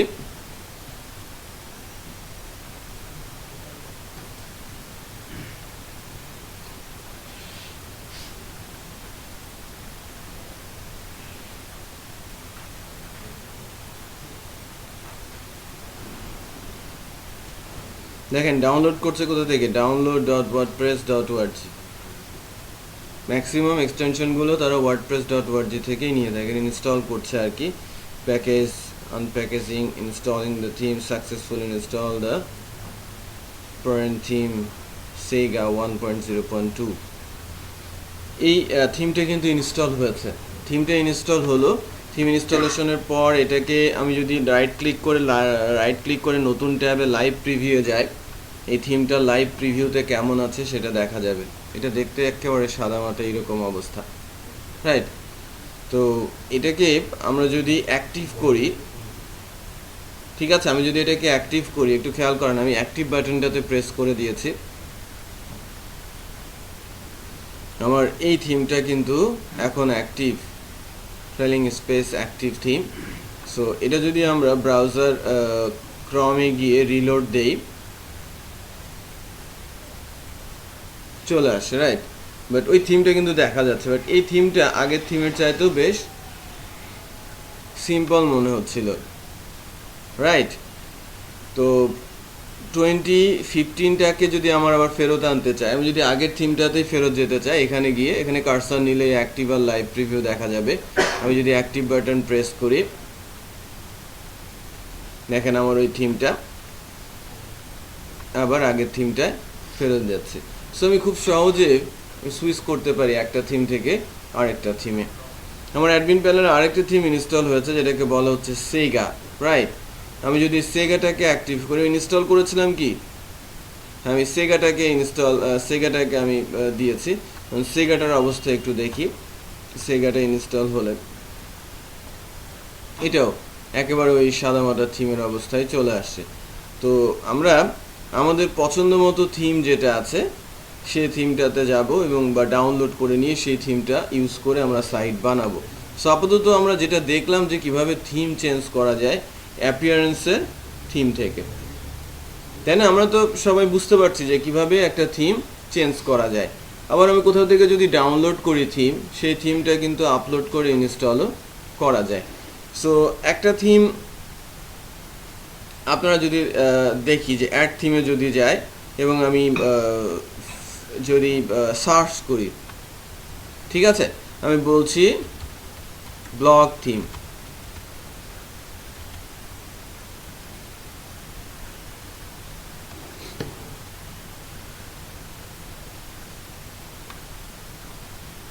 বেশ কিছু থিমের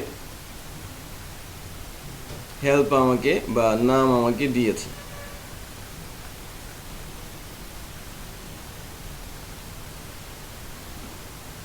এটা দিই ব্লগলি লাইট ইনস্টল করছি।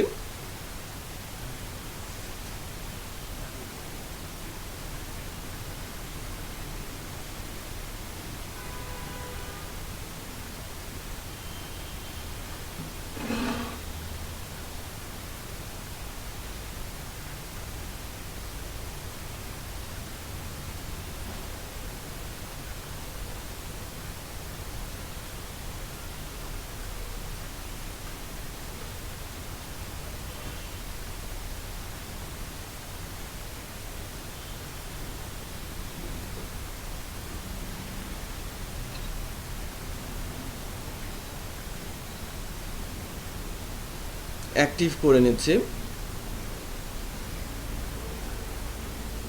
অ্যাক্টিভ হয়েছে ব্লগলি লাইটটা।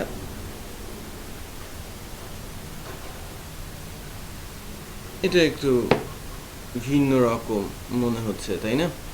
আমরা একটা থিম কনসেপ্ট যে এটা চেঞ্জ হচ্ছে, যেমন চেঞ্জ ইফেক্টগুলো পাচ্ছি। তো যাই হোক, আমরা থিমের কনসেপ্টটা পেয়েছি, থিম কিভাবে চেঞ্জ করতে হয়, সে কীভাবে সার্চ করতে হয়, তাই না, কোথা থেকে নিয়ে আসতে হয়, সেই বিষয়গুলো আমরা শিখলাম। আমি আমার প্রিভিয়াস থিম আমার 2015-এ ফেরত যাচ্ছি, যেটা শেখানোর জন্য ভালো আর কি, যে ওয়ার্ডপ্রেস যখন আমরা স্টার্ট করছি এটা নিয়ে কাজ শুরু করলে, এটা নিয়ে আলোচনা করলে পরবর্তীতে অনেক সুন্দর সুন্দর অনেক ভারী থিম, অনেক প্রিমিয়াম থিমও কিন্তু নিয়ে কাজ করতে পারবো। তো থিম কনসেপ্টটা কিছুটা ক্লিয়ার হয়েছে, রাইট, যে কীভাবে আমরা কোথা থেকে থিম ইনস্টল করতে পারি। সো এরপর যে বিষয়টা আমাদের ফার্স্টে আসবে সেটা হচ্ছে ড্যাশবোর্ডের প্রথমেই আছে পোস্ট। পোস্ট বলতে বোঝায় ব্লগের পোস্ট দেওয়া হয়, তাই না? কোনো একটা লিখা আপনি লিখছেন কোনো একটা টাইটেল দিয়ে, বাট তার আগে যেটা করতে হয় যে পোস্টগুলো যখন ক্রিয়েট করা হয়, পোস্ট ক্রিয়েটের আগে ওই পোস্টটা কোন ক্যাটাগরিতে যাবে সেটা আমাকে ঠিক করে দিতে হয়, ঠিক আছে?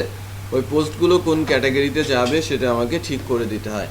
সো পোস্ট ক্রিয়েট করার আগে, অ্যাড নিউ করার আগে আমি ক্যাটাগরি ক্রিয়েট করব ফার্স্ট। সো আমি পোস্টের ক্যাটাগরিতে গিয়েছি, এখানে গিয়ে ক্যাটাগরি লিখব। সো আমি একটা ক্যাটাগরি লিখছি, একটু খেয়াল করেন, আইটি ট্রেনিং, ঠিক আছে? আইটি ট্রেনিং ক্যাটাগরি লিখছি। স্লগ ইউআরএলটা কি হবে? IT- training. আমি নিউ ক্যাটাগরিতে বলছি আইটি ট্রেনিং, আর স্লগে লিখছি IT- ট্রেনিং। প্যারেন্ট আমি নান বলছি, ক্যাটাগরি সাব ক্যাটাগরি তৈরি করা যায়। নান বলতে এটা রুট ক্যাটাগরি, ঠিক আছে? আমি আপাতত কোনো ডেসক্রিপশন রাখছি না, জাস্ট ক্যাটাগরিটার নাম বলেছি কি IT training. So add new category বাটনটাতে যখন আমি প্রেস করছি আমার নতুন একটা ক্যাটাগরি তৈরি হয়ে যাবে। এই যে নতুন একটা ক্যাটাগরি তৈরি হয়ে গেছে, পেরেছেন না? হাবিব, পাশের জন পারছে? একটু খেয়াল করেন, হয়েছে আপনার? পুতুল পারছেন? সো আমি একটা ক্যাটাগরি কিন্তু অলরেডি তৈরি করেছি, বাট আমি যদি ওয়েবসাইটটাতে গিয়ে দেখি, আমি ওয়েবসাইটটাতে যদি রিলোড দেই, একটা জিনিস খেয়াল করবেন,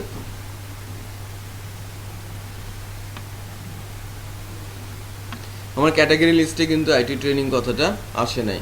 যতক্ষণ না ওই ক্যাটাগরির মধ্যে কোনো পোস্ট আসবে ততক্ষণে এই ক্যাটাগরিতে মানে এখানে কোনো লিঙ্ক জেনারেট হবে না। আমি যখনই কোনো একটা পোস্ট দিব এবং ওই পোস্টটা আইটি ট্রেনিং ক্যাটাগরিতে রাখবো তখন সেটা সরাসরি এখানে চলে আসবে। ঠিক আছে? সো আমরা একটা পোস্ট তৈরি করার চেষ্টা করি, আমরা একটা পোস্ট লেখার চেষ্টা করি। আমি একটা ওয়েবসাইটে যাচ্ছি, তালহা ট্রেনিং। আমরা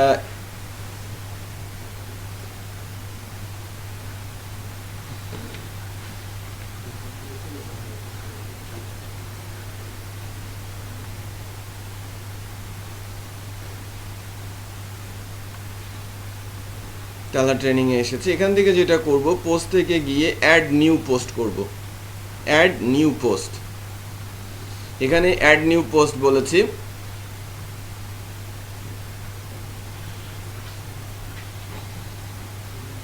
এখানে পোস্টটার টাইটেল দিব আর এখানে পোস্টটার ডেসক্রিপশন লিখব। ঠিক আছে? এখানে পোস্টটার টাইটেল এবং এখানে পোস্টটার ডেসক্রিপশন দিব। সো পোস্টটাকে আমি এখান থেকে কপি করে নিচ্ছি। মনে করেন আমার আইটি ট্রেনিং সেগমেন্টে কি আছে, web development training, right? So web development ট্রেনিংটার উপরে যদি ক্লিক করি, ডিটেলটা পাচ্ছি ওয়েব ডেভেলপমেন্ট ট্রেনিংয়ের ডিটেল। এখানে মূলত কয়েকটা ট্রেনিং সম্পর্কে ধারণা দেওয়া আছে। সো আমি এই অংশটাকে যদি পুরোটাকেই কপি করি, ঠিক আছে, ইমেজ সহ, দেখি ইমেজটা পাওয়া যায় কিনা। আমি কপি করে এখানে পেস্ট করে দিলাম, ইমেজ সহ কিন্তু চলে আসে না?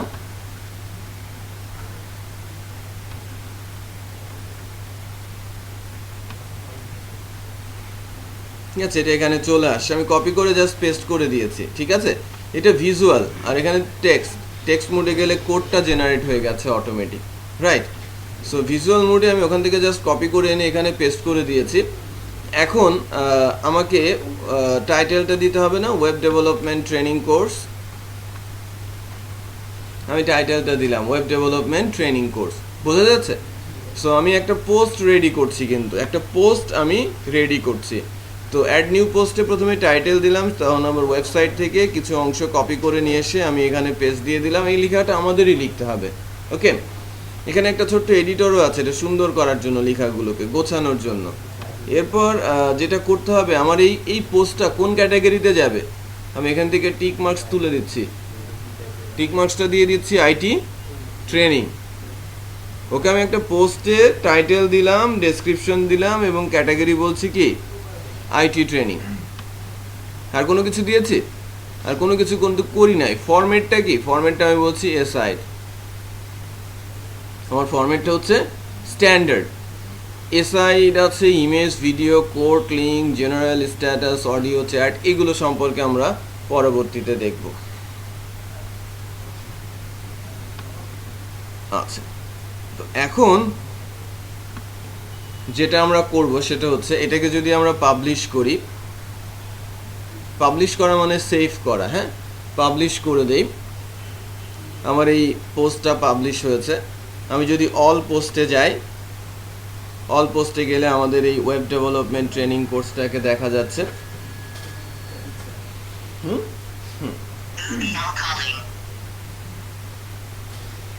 হ্যালো, হ্যাঁ হ্যাঁ বলো। হুম হুম হুম হুম হুম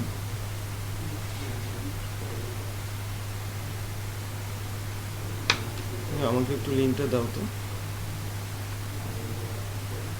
আচ্ছা, আমি যাচ্ছি যাচ্ছি, আচ্ছা, হ্যাঁ ক্লাস নিয়েছি আমি, 5 মিনিট পরে যাই।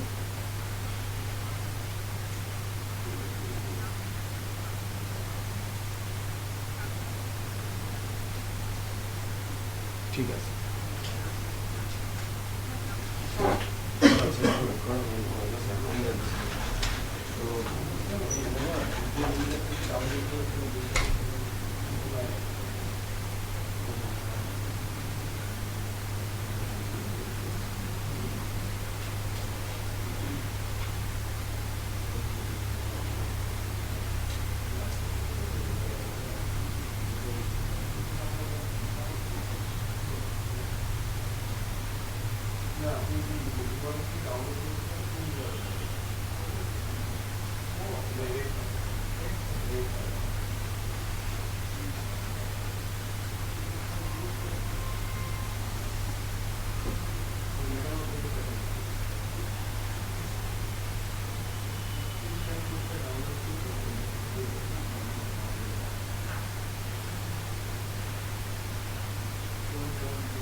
আচ্ছা, একটা জিনিস খেয়াল করেন যে এটা যখন এখানে এসেছে, আমি লোড দেই যদি, এই যে ওয়েব ডেভেলপমেন্ট ট্রেনিং, আমার এটা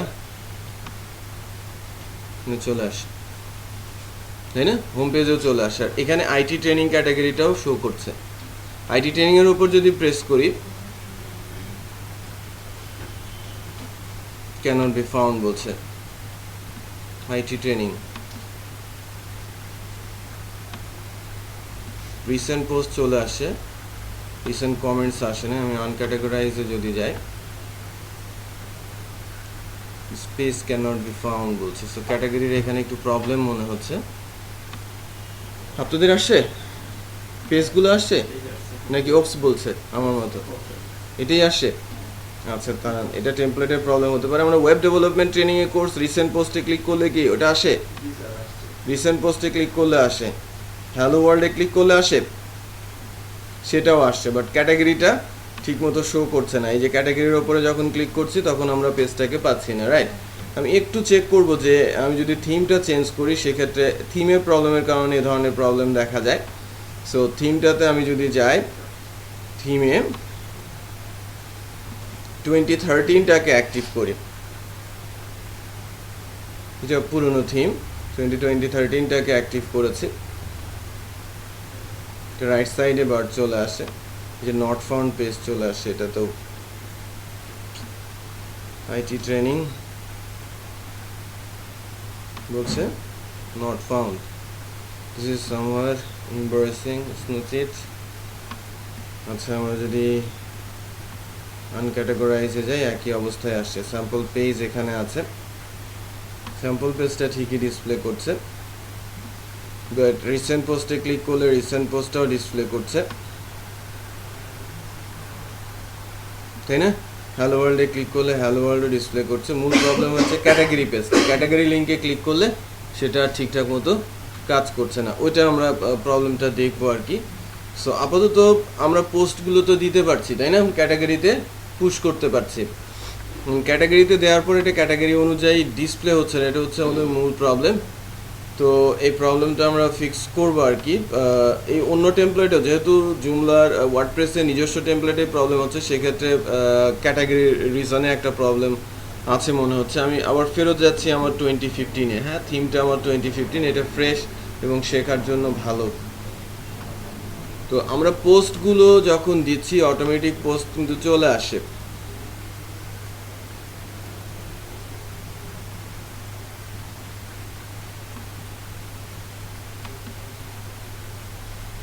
আমরা যদি ডিটেলে যাই, মানে হোম পেজে যাই, রিসেন্ট পোস্টগুলো, ওয়েব ডেভেলপমেন্ট ট্রেনিংও চলে আসে, আমার চলে আসে কি হ্যালো ওয়ার্ল্ড। সো দুইটা পোস্ট কিন্তু আমরা পাচ্ছি। এখন আমরা যে বিষয়টা শিখবো সেটা হচ্ছে যে পোস্টগুলোকে, পোস্টের যে ক্যাটাগরি বা অ্যাড নিউ পোস্ট সিস্টেমটাতে আমি গেলাম, আমার পোস্টের মধ্যে আমি যদি কোনো মিডিয়া ইউজ করতে চাই বা ইমেজ ইউজ করতে চাই, কিভাবে আমরা সে কাজগুলো করব, তাই না? সো একটা জিনিস একটু খেয়াল করে দেখেন যে আমরা যখন অল পোস্টে গিয়েছি, অল পোস্টে গিয়ে একটা পোস্ট ওয়েব ডেভেলপমেন্টে একটা ইমেজ ইউজ করা হয়েছে, এই ইমেজটা ইউআরএল থেকে কপি করা, কিন্তু রাইট, ইউআরএল থেকে কপি করা, এই ইমেজটা কিন্তু এই সাইটের অংশ না। আমি যদি এই সাইটের অংশ হিসেবে করতে চাই তাহলে সেই ক্ষেত্রে আমি যেটা করতে পারি, আমি এখান থেকে এটাকে রিমুভ করে দিচ্ছি, কার্সরটা ওখানে আছে, আমি এই সাইট থেকে ওই ইমেজটাকে সেভ করে নিব, মানে স্ট্যান্ডার্ড প্রসেস বলছি। আমি ইমেজটাকে সেভ করে নিচ্ছি।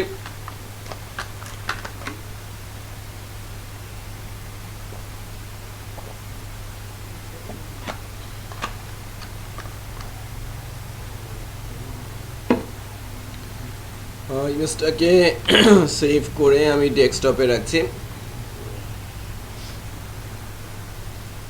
এখন যে কাজটা করব সেটা হচ্ছে মিডিয়া ম্যানেজার আছে না, এই যে এখানে একটু খেয়াল করেন, মিডিয়া ম্যানেজার বলে একটা বিষয় আছে।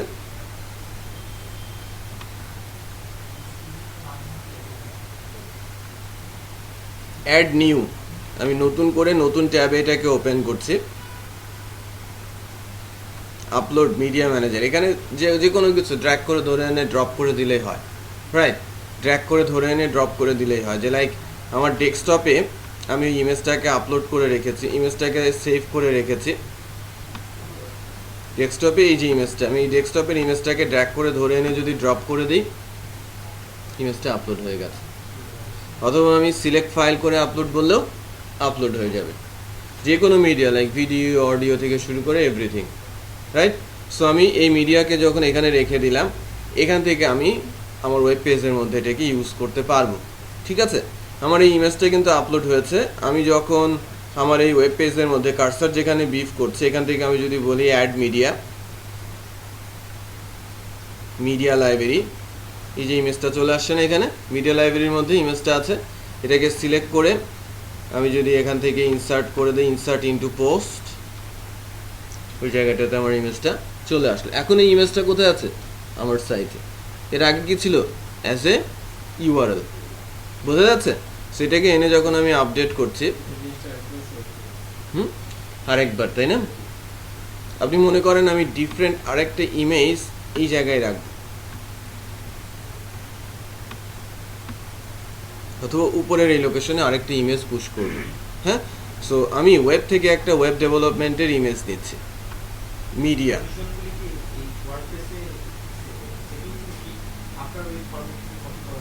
ওই ফরম্যাটটা কপি করার কারণে এখন তো কপি করে এনে পেস্ট করলাম, আদারওয়াইজ আমাকে HTML লিখে ফরম্যাটটা বানাতে হতো। হ্যাঁ, সাইটেই ছিল। সো আমি গুগলে যাচ্ছি,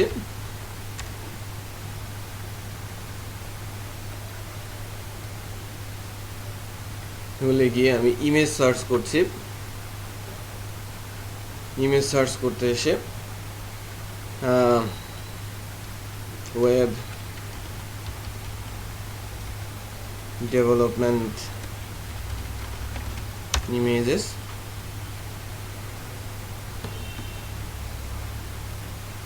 মনে করেন এটা ওয়েব ডেভেলপমেন্টের অথবা এটা একটা ওয়েব ডেভেলপমেন্টের ইমেজ। সো এটাকে আমি সেভ অ্যাজ করে নিচ্ছি। এটা সেভ ইমেজ বলে index1 নামে একটা ইমেজ সেভ করে রাখলাম, ডেস্কটপে রাখলাম। আমার টার্গেট কোথায়? আমার পোস্টের উপরে ওই ইমেজটাকে নিয়ে আসবো। সো পোস্টের উপরে ইমেজটাকে নেওয়ার জন্য প্রথমে ইমেজটাকে লাইব্রেরিতে আপলোড করতে হবে না? হ্যাঁ, মিডিয়ার মাধ্যমে মিডিয়া লাইব্রেরিতে আপলোড করতে হবে। এসিটা একটু দিয়ে দেন। সো এবার আমি সিলেক্ট করে আপলোড করা শিখে, এটা আগের বার তো জাস্ট ড্র্যাগ অ্যান্ড ড্রপ করেছিলাম, তাই না?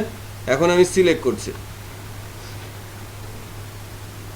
সিলেক্ট করে ওই যে ইমেজটা আছে আমাদের index.html, কই গেল?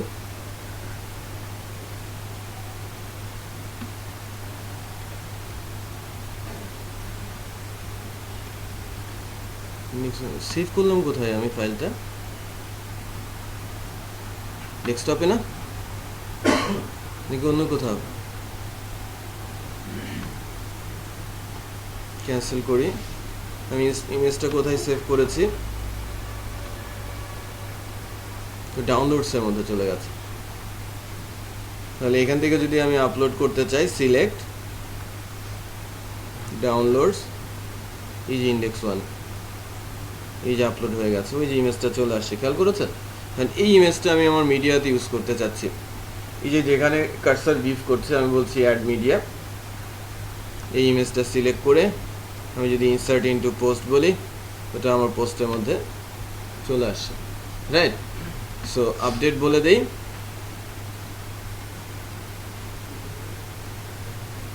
আপডেট বলার সাথে সাথে আমার এখান থেকে ওই পোস্টের মধ্যে ইমেজটাকেও দেখা যাচ্ছে, খেয়াল করেছেন?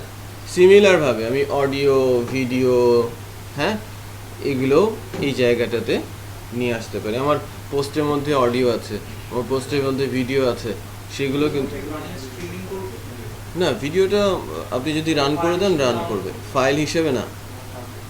যদি ওয়েব বেসড কোনো ফাইল হয়, লাইক WHM, OGG অথবা MP4 টাইপের ফাইল হয়, সেটাকে রান করে দিতে পারবে। হ্যাঁ, এখানে রান করবে। হ্যাঁ, না, কিছুই লাগবে না, আমি দেখাচ্ছি। আমি আমাদের এই পোস্টের মধ্যে, ওয়েব ডেভেলপমেন্টের এই পোস্টের মধ্যে একটা ভিডিও ফাইল দিয়ে দিতে চাচ্ছি, রাইট? সো মনে করেন আমার এই ওয়েব ডেভেলপমেন্টের ট্রেনিংয়ের একটা টিউটোরিয়াল তৈরি করা আছে, ওখানে আমি video as a video file সেটা এখান থেকে দিয়ে দিতে চাচ্ছি। সো মিডিয়া হিসেবে আগে সেটাকে আপলোড করতে হবে। সো মিডিয়া হিসেবে আপলোড করার জন্য আমি আপলোড সেকশনে যাব, আমি সিলেক্ট করে একটা মিডিয়া আপলোড করছি। আমার জানা মতে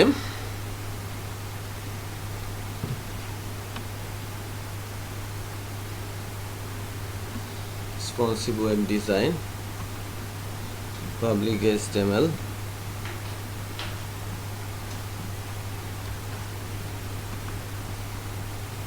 এই যে এখানে একটা আমার কাছে জিগমো, এটা একটা ওয়েবএম ফাইল, ঠিক আছে?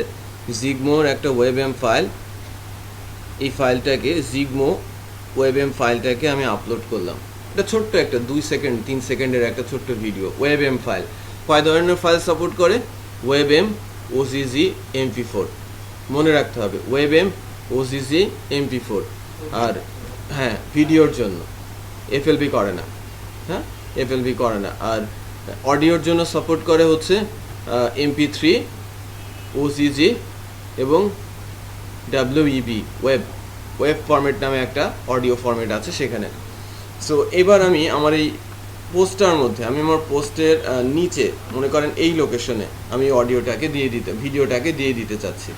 এই লোকেশনে ভিডিওটা যখন দিতে যাব কার্সরটা রেখে অ্যাড মিডিয়া বলছি।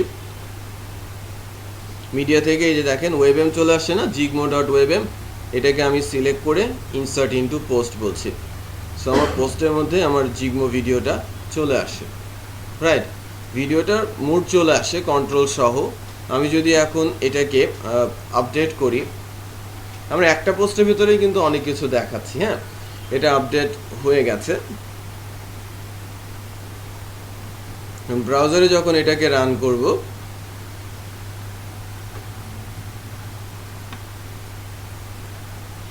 এই ভিডিওটা চলে আসে। আমি যদি প্লে করি, প্লে করছি, ছোট্ট ভিডিও। হ্যাঁ আমি এটা ফুল স্ক্রিনও করতে পারি, ফুল স্ক্রিনও সে শো করবে।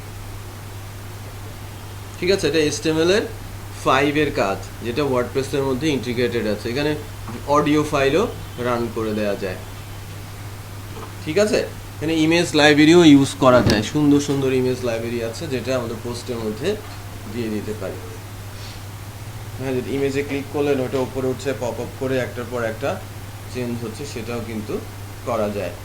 সো আমরা একটু রিক্যাপ করছি। আমরা ফার্স্টে ওয়ার্ডপ্রেস সম্পর্কে জেনেছি, ওয়ার্ডপ্রেসের সার্ভার সম্পর্কে জানলাম, আমরা সার্ভার ইনস্টলেশন শিখেছি, ওয়ার্ডপ্রেস ইনস্টল করলাম, ওয়ার্ডপ্রেস ইনস্টল করার পর অ্যাডমিন প্যানেলে লগ ইন করে আমরা থিম কিভাবে চেঞ্জ করতে হয় সেই বিষয়টা শিখলাম। থিম চেঞ্জ করার পর আমরা যেটা শিখেছি কিভাবে ক্যাটাগরি তৈরি করতে হয়, কিভাবে ক্যাটাগরির আন্ডারে পোস্ট দিতে হয়, এবং পোস্টগুলো যখন আমরা ক্রিয়েট করলাম পোস্টের ভেতরে কিভাবে মিডিয়া অ্যাড করা যায়, ইমেজ কিভাবে অ্যাড করা যায়, ভিডিও কিভাবে অ্যাড করা যায়, আমরা চাইলে অডিও এখানে অ্যাড করে দিতে পারবো, রাইট? সো আমি একটু চেক করি এবং এটা একটা অডিও এর ভেতরে দিয়ে দেখায়। আমি আমার লাইব্রেরিতে গিয়ে একটা অডিও আপলোড করি। সিলেক্ট থেকে আমার কাছে এই অডিও ফোল্ডারের মধ্যে একটা ছোট্ট 2-3 সেকেন্ডের একটা অডিও ফাইল আছে, ব্রাশ সাউন্ডের হর্স, হ্যাঁ ঘোড়া আওয়াজ দেবে আর কি। হ্যাঁ সো ঠিক সে ধরনের একটা অডিও ফাইল আছে। আমি এটাকে যদি আমার পোস্টের মধ্যে নিয়ে যাই, মনে করেন আমার পোস্টের কোনো একটা লোকেশন, আমি বলছি যে এখান থেকে আপনি একটা বড় পোস্ট তৈরি করেছেন, বড় পোস্টের মধ্যে আপনার কেউ একজন কথা বলেছে, সাউন্ড, হ্যাঁ অডিওতে আছে, কেউ একজন টিউটোরিয়াল নিয়েছে, ভিডিওতে আছে, রাইট? সো এটা ধরে যখন আমি আগাচ্ছি, এখানে কার্সরটা নিয়ে অ্যাড মিডিয়াতে যাচ্ছি। অ্যাড মিডিয়াতে গিয়ে আমি আমার হর্স যেটাকে ইনসার্ট ইনটু পোস্ট বলছি। আমার অডিওটা কিন্তু চলে আসে, এটা কয়েক সেকেন্ডের একটা অডিও আর কি। সো এটাকে যদি আমি আপডেট করি, এটাকে আমি আপডেট করে দিয়েছি,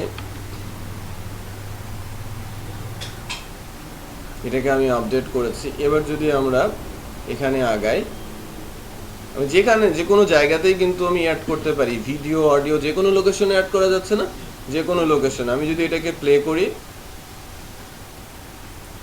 সাউন্ড নেই,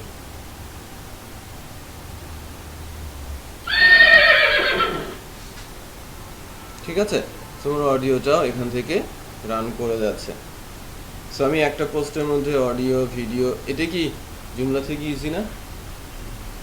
ইজি মনে হচ্ছে অনেক, হ্যাঁ অনেক ইজি। সো ইজিলি আমি পেজ ক্রিয়েট করে ফেলতে পারি, অটোমেটিক মেনুতে চলে আসে, লেফট সাইড বারে চলে আসে, আমার ক্যাটাগরিতে পুশ হয়ে যাচ্ছে, আমি যে কোনো ধরনের মিডিয়া এর মধ্যে খুব সহজে অ্যাড করে দিতে পারছি, তাই না?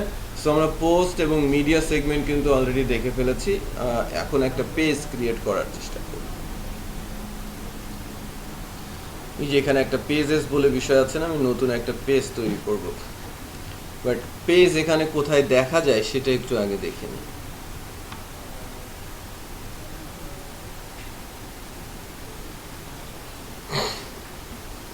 এই টেমপ্লেটে পেজ ডিসপ্লে করার লোকেশন নেই, আমি ভিন্ন আরেকটা টেমপ্লেটে যাচ্ছি যেখানে পেজ ডিসপ্লে করার অপশন আছে। সো আমি অ্যাপিয়ারেন্স থিম থেকে অ্যাপিয়ারেন্সের থিম থেকে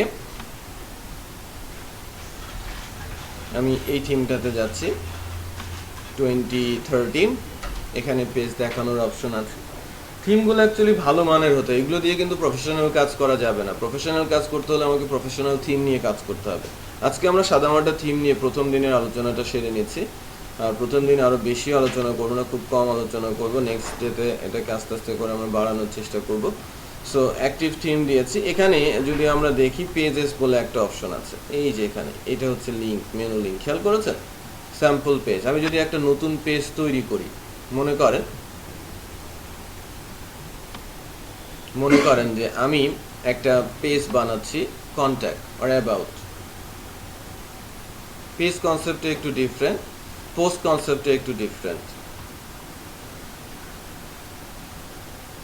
পেজ আর পোস্টের কনসেপ্টটা কিন্তু ডিফারেন্ট হয়। পোস্ট হচ্ছে কি, এটা কোনো একটা ক্যাটাগরিতে থাকবে, কোনো একটা রিসেন্ট পোস্ট আকারে চলে আসবে না, এটা একটা ব্লগের কনসেপ্ট। আর পেজ হচ্ছে সাইটের, ওয়েবসাইটের একটা পেজ। আমার ওয়েবসাইটের কিছু পেজ থাকতে পারে না, home, about, contact, frequently asked question, FAQ, এরকম বলে না, এরকম কিছু পেজ আপনাকে তৈরি করতে হয়। সো আমি একটা পেজ এখন তৈরি করার চেষ্টা করছি। পেজেস থেকে আমি অ্যাড নিউ বলে একটা পেজ তৈরি করব। আমি পেজটার নাম বলছি কন্ট্যাক্ট। আর তালা ট্রেনিং এর কন্ট্যাক্ট ইনফরমেশনটা কপি করে এনে আমাদের ওয়েবসাইট থেকে এটা কপি করে এনে এখানে পেস্ট করে দিলাম। এখানে ফর্ম কিন্তু আসবে না, হ্যাঁ, কন্ট্যাক্ট ফর্ম। চাইলে ফর্ম অ্যাড করতে পারি, বাট পরবর্তীতে দেখছি। সো এটা দেখেন, এটা প্যারেন্ট কি, নো প্যারেন্ট, মানে স্যাম্পল পেজ আছে না আগে থেকেই, স্যাম্পল পেজ কিন্তু আছে।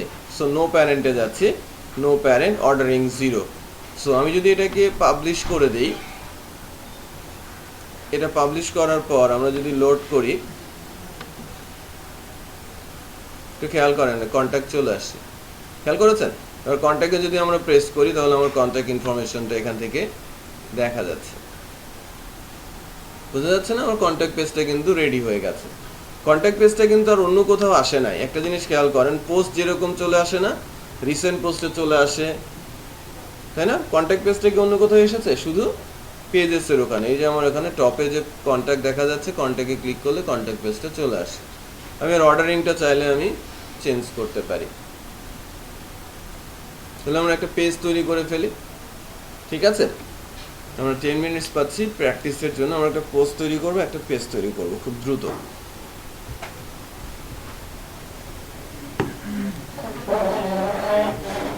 হুম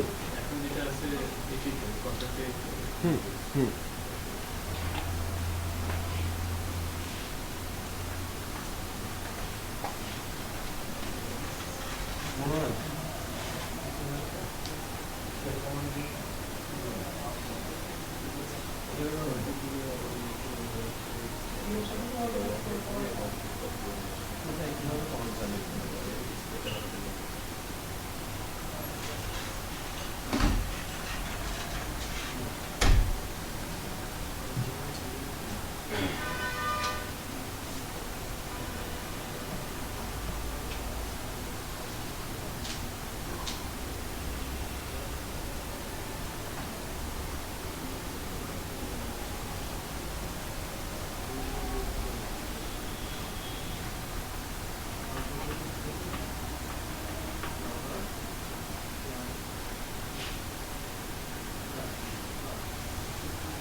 হয়েছে? পেজ পোস্ট বানানো হয়েছে না? আচ্ছা, দেখেন আমাদের আর কয়টা অপশন বাকি আছে? আমরা অলরেডি এতদূর চলে আসছি। আমাদের বাকি আছে comments, appearance, plugin, user, tools আর সেটিংস। আর দুইটা ক্লাসেই আমার ওয়ার্ডপ্রেস শেষ হয়ে যাবে। মানে ওয়ার্ডপ্রেস কাস্টমাইজেশন কিন্তু সিম্পল, হ্যাঁ, দুইটা ক্লাসেই শেষ হবে। বাট এটাকে আর একটু এনহ্যান্স করবো, কারণ আমি একটা প্রিমিয়াম থিম টাইপের নিয়ে ওর ভেতরে বেশ কিছু কাস্টমাইজেশন আছে এবং এখানে আরও বেশ কিছু ইস্যু আছে যেটা আমরা অ্যাড করতে পারবো। আর থিম ডেভেলপমেন্টের দিকেও যাব, কীভাবে একটা থিম, ভালো থিম তৈরি করা যায় ওয়ার্ডপ্রেস দিয়ে। সেখানে কিন্তু কিছুটা প্রোগ্রামিংয়ের বিষয়েও আস্তে আস্তে করে ঢুকে যাবে। হ্যাঁ, HTML না, আমাদের ওয়েব ডেভেলপমেন্টের training, web development with PHP, coordinated framework, 12 তারিখ থেকে ক্লাস। এটা হচ্ছে বৃহস্পতি, শুক্র, রবি শিডিউলে, সন্ধ্যা 6:30 থেকে 9:30। বৃহস্পতি, শুক্র, রবি।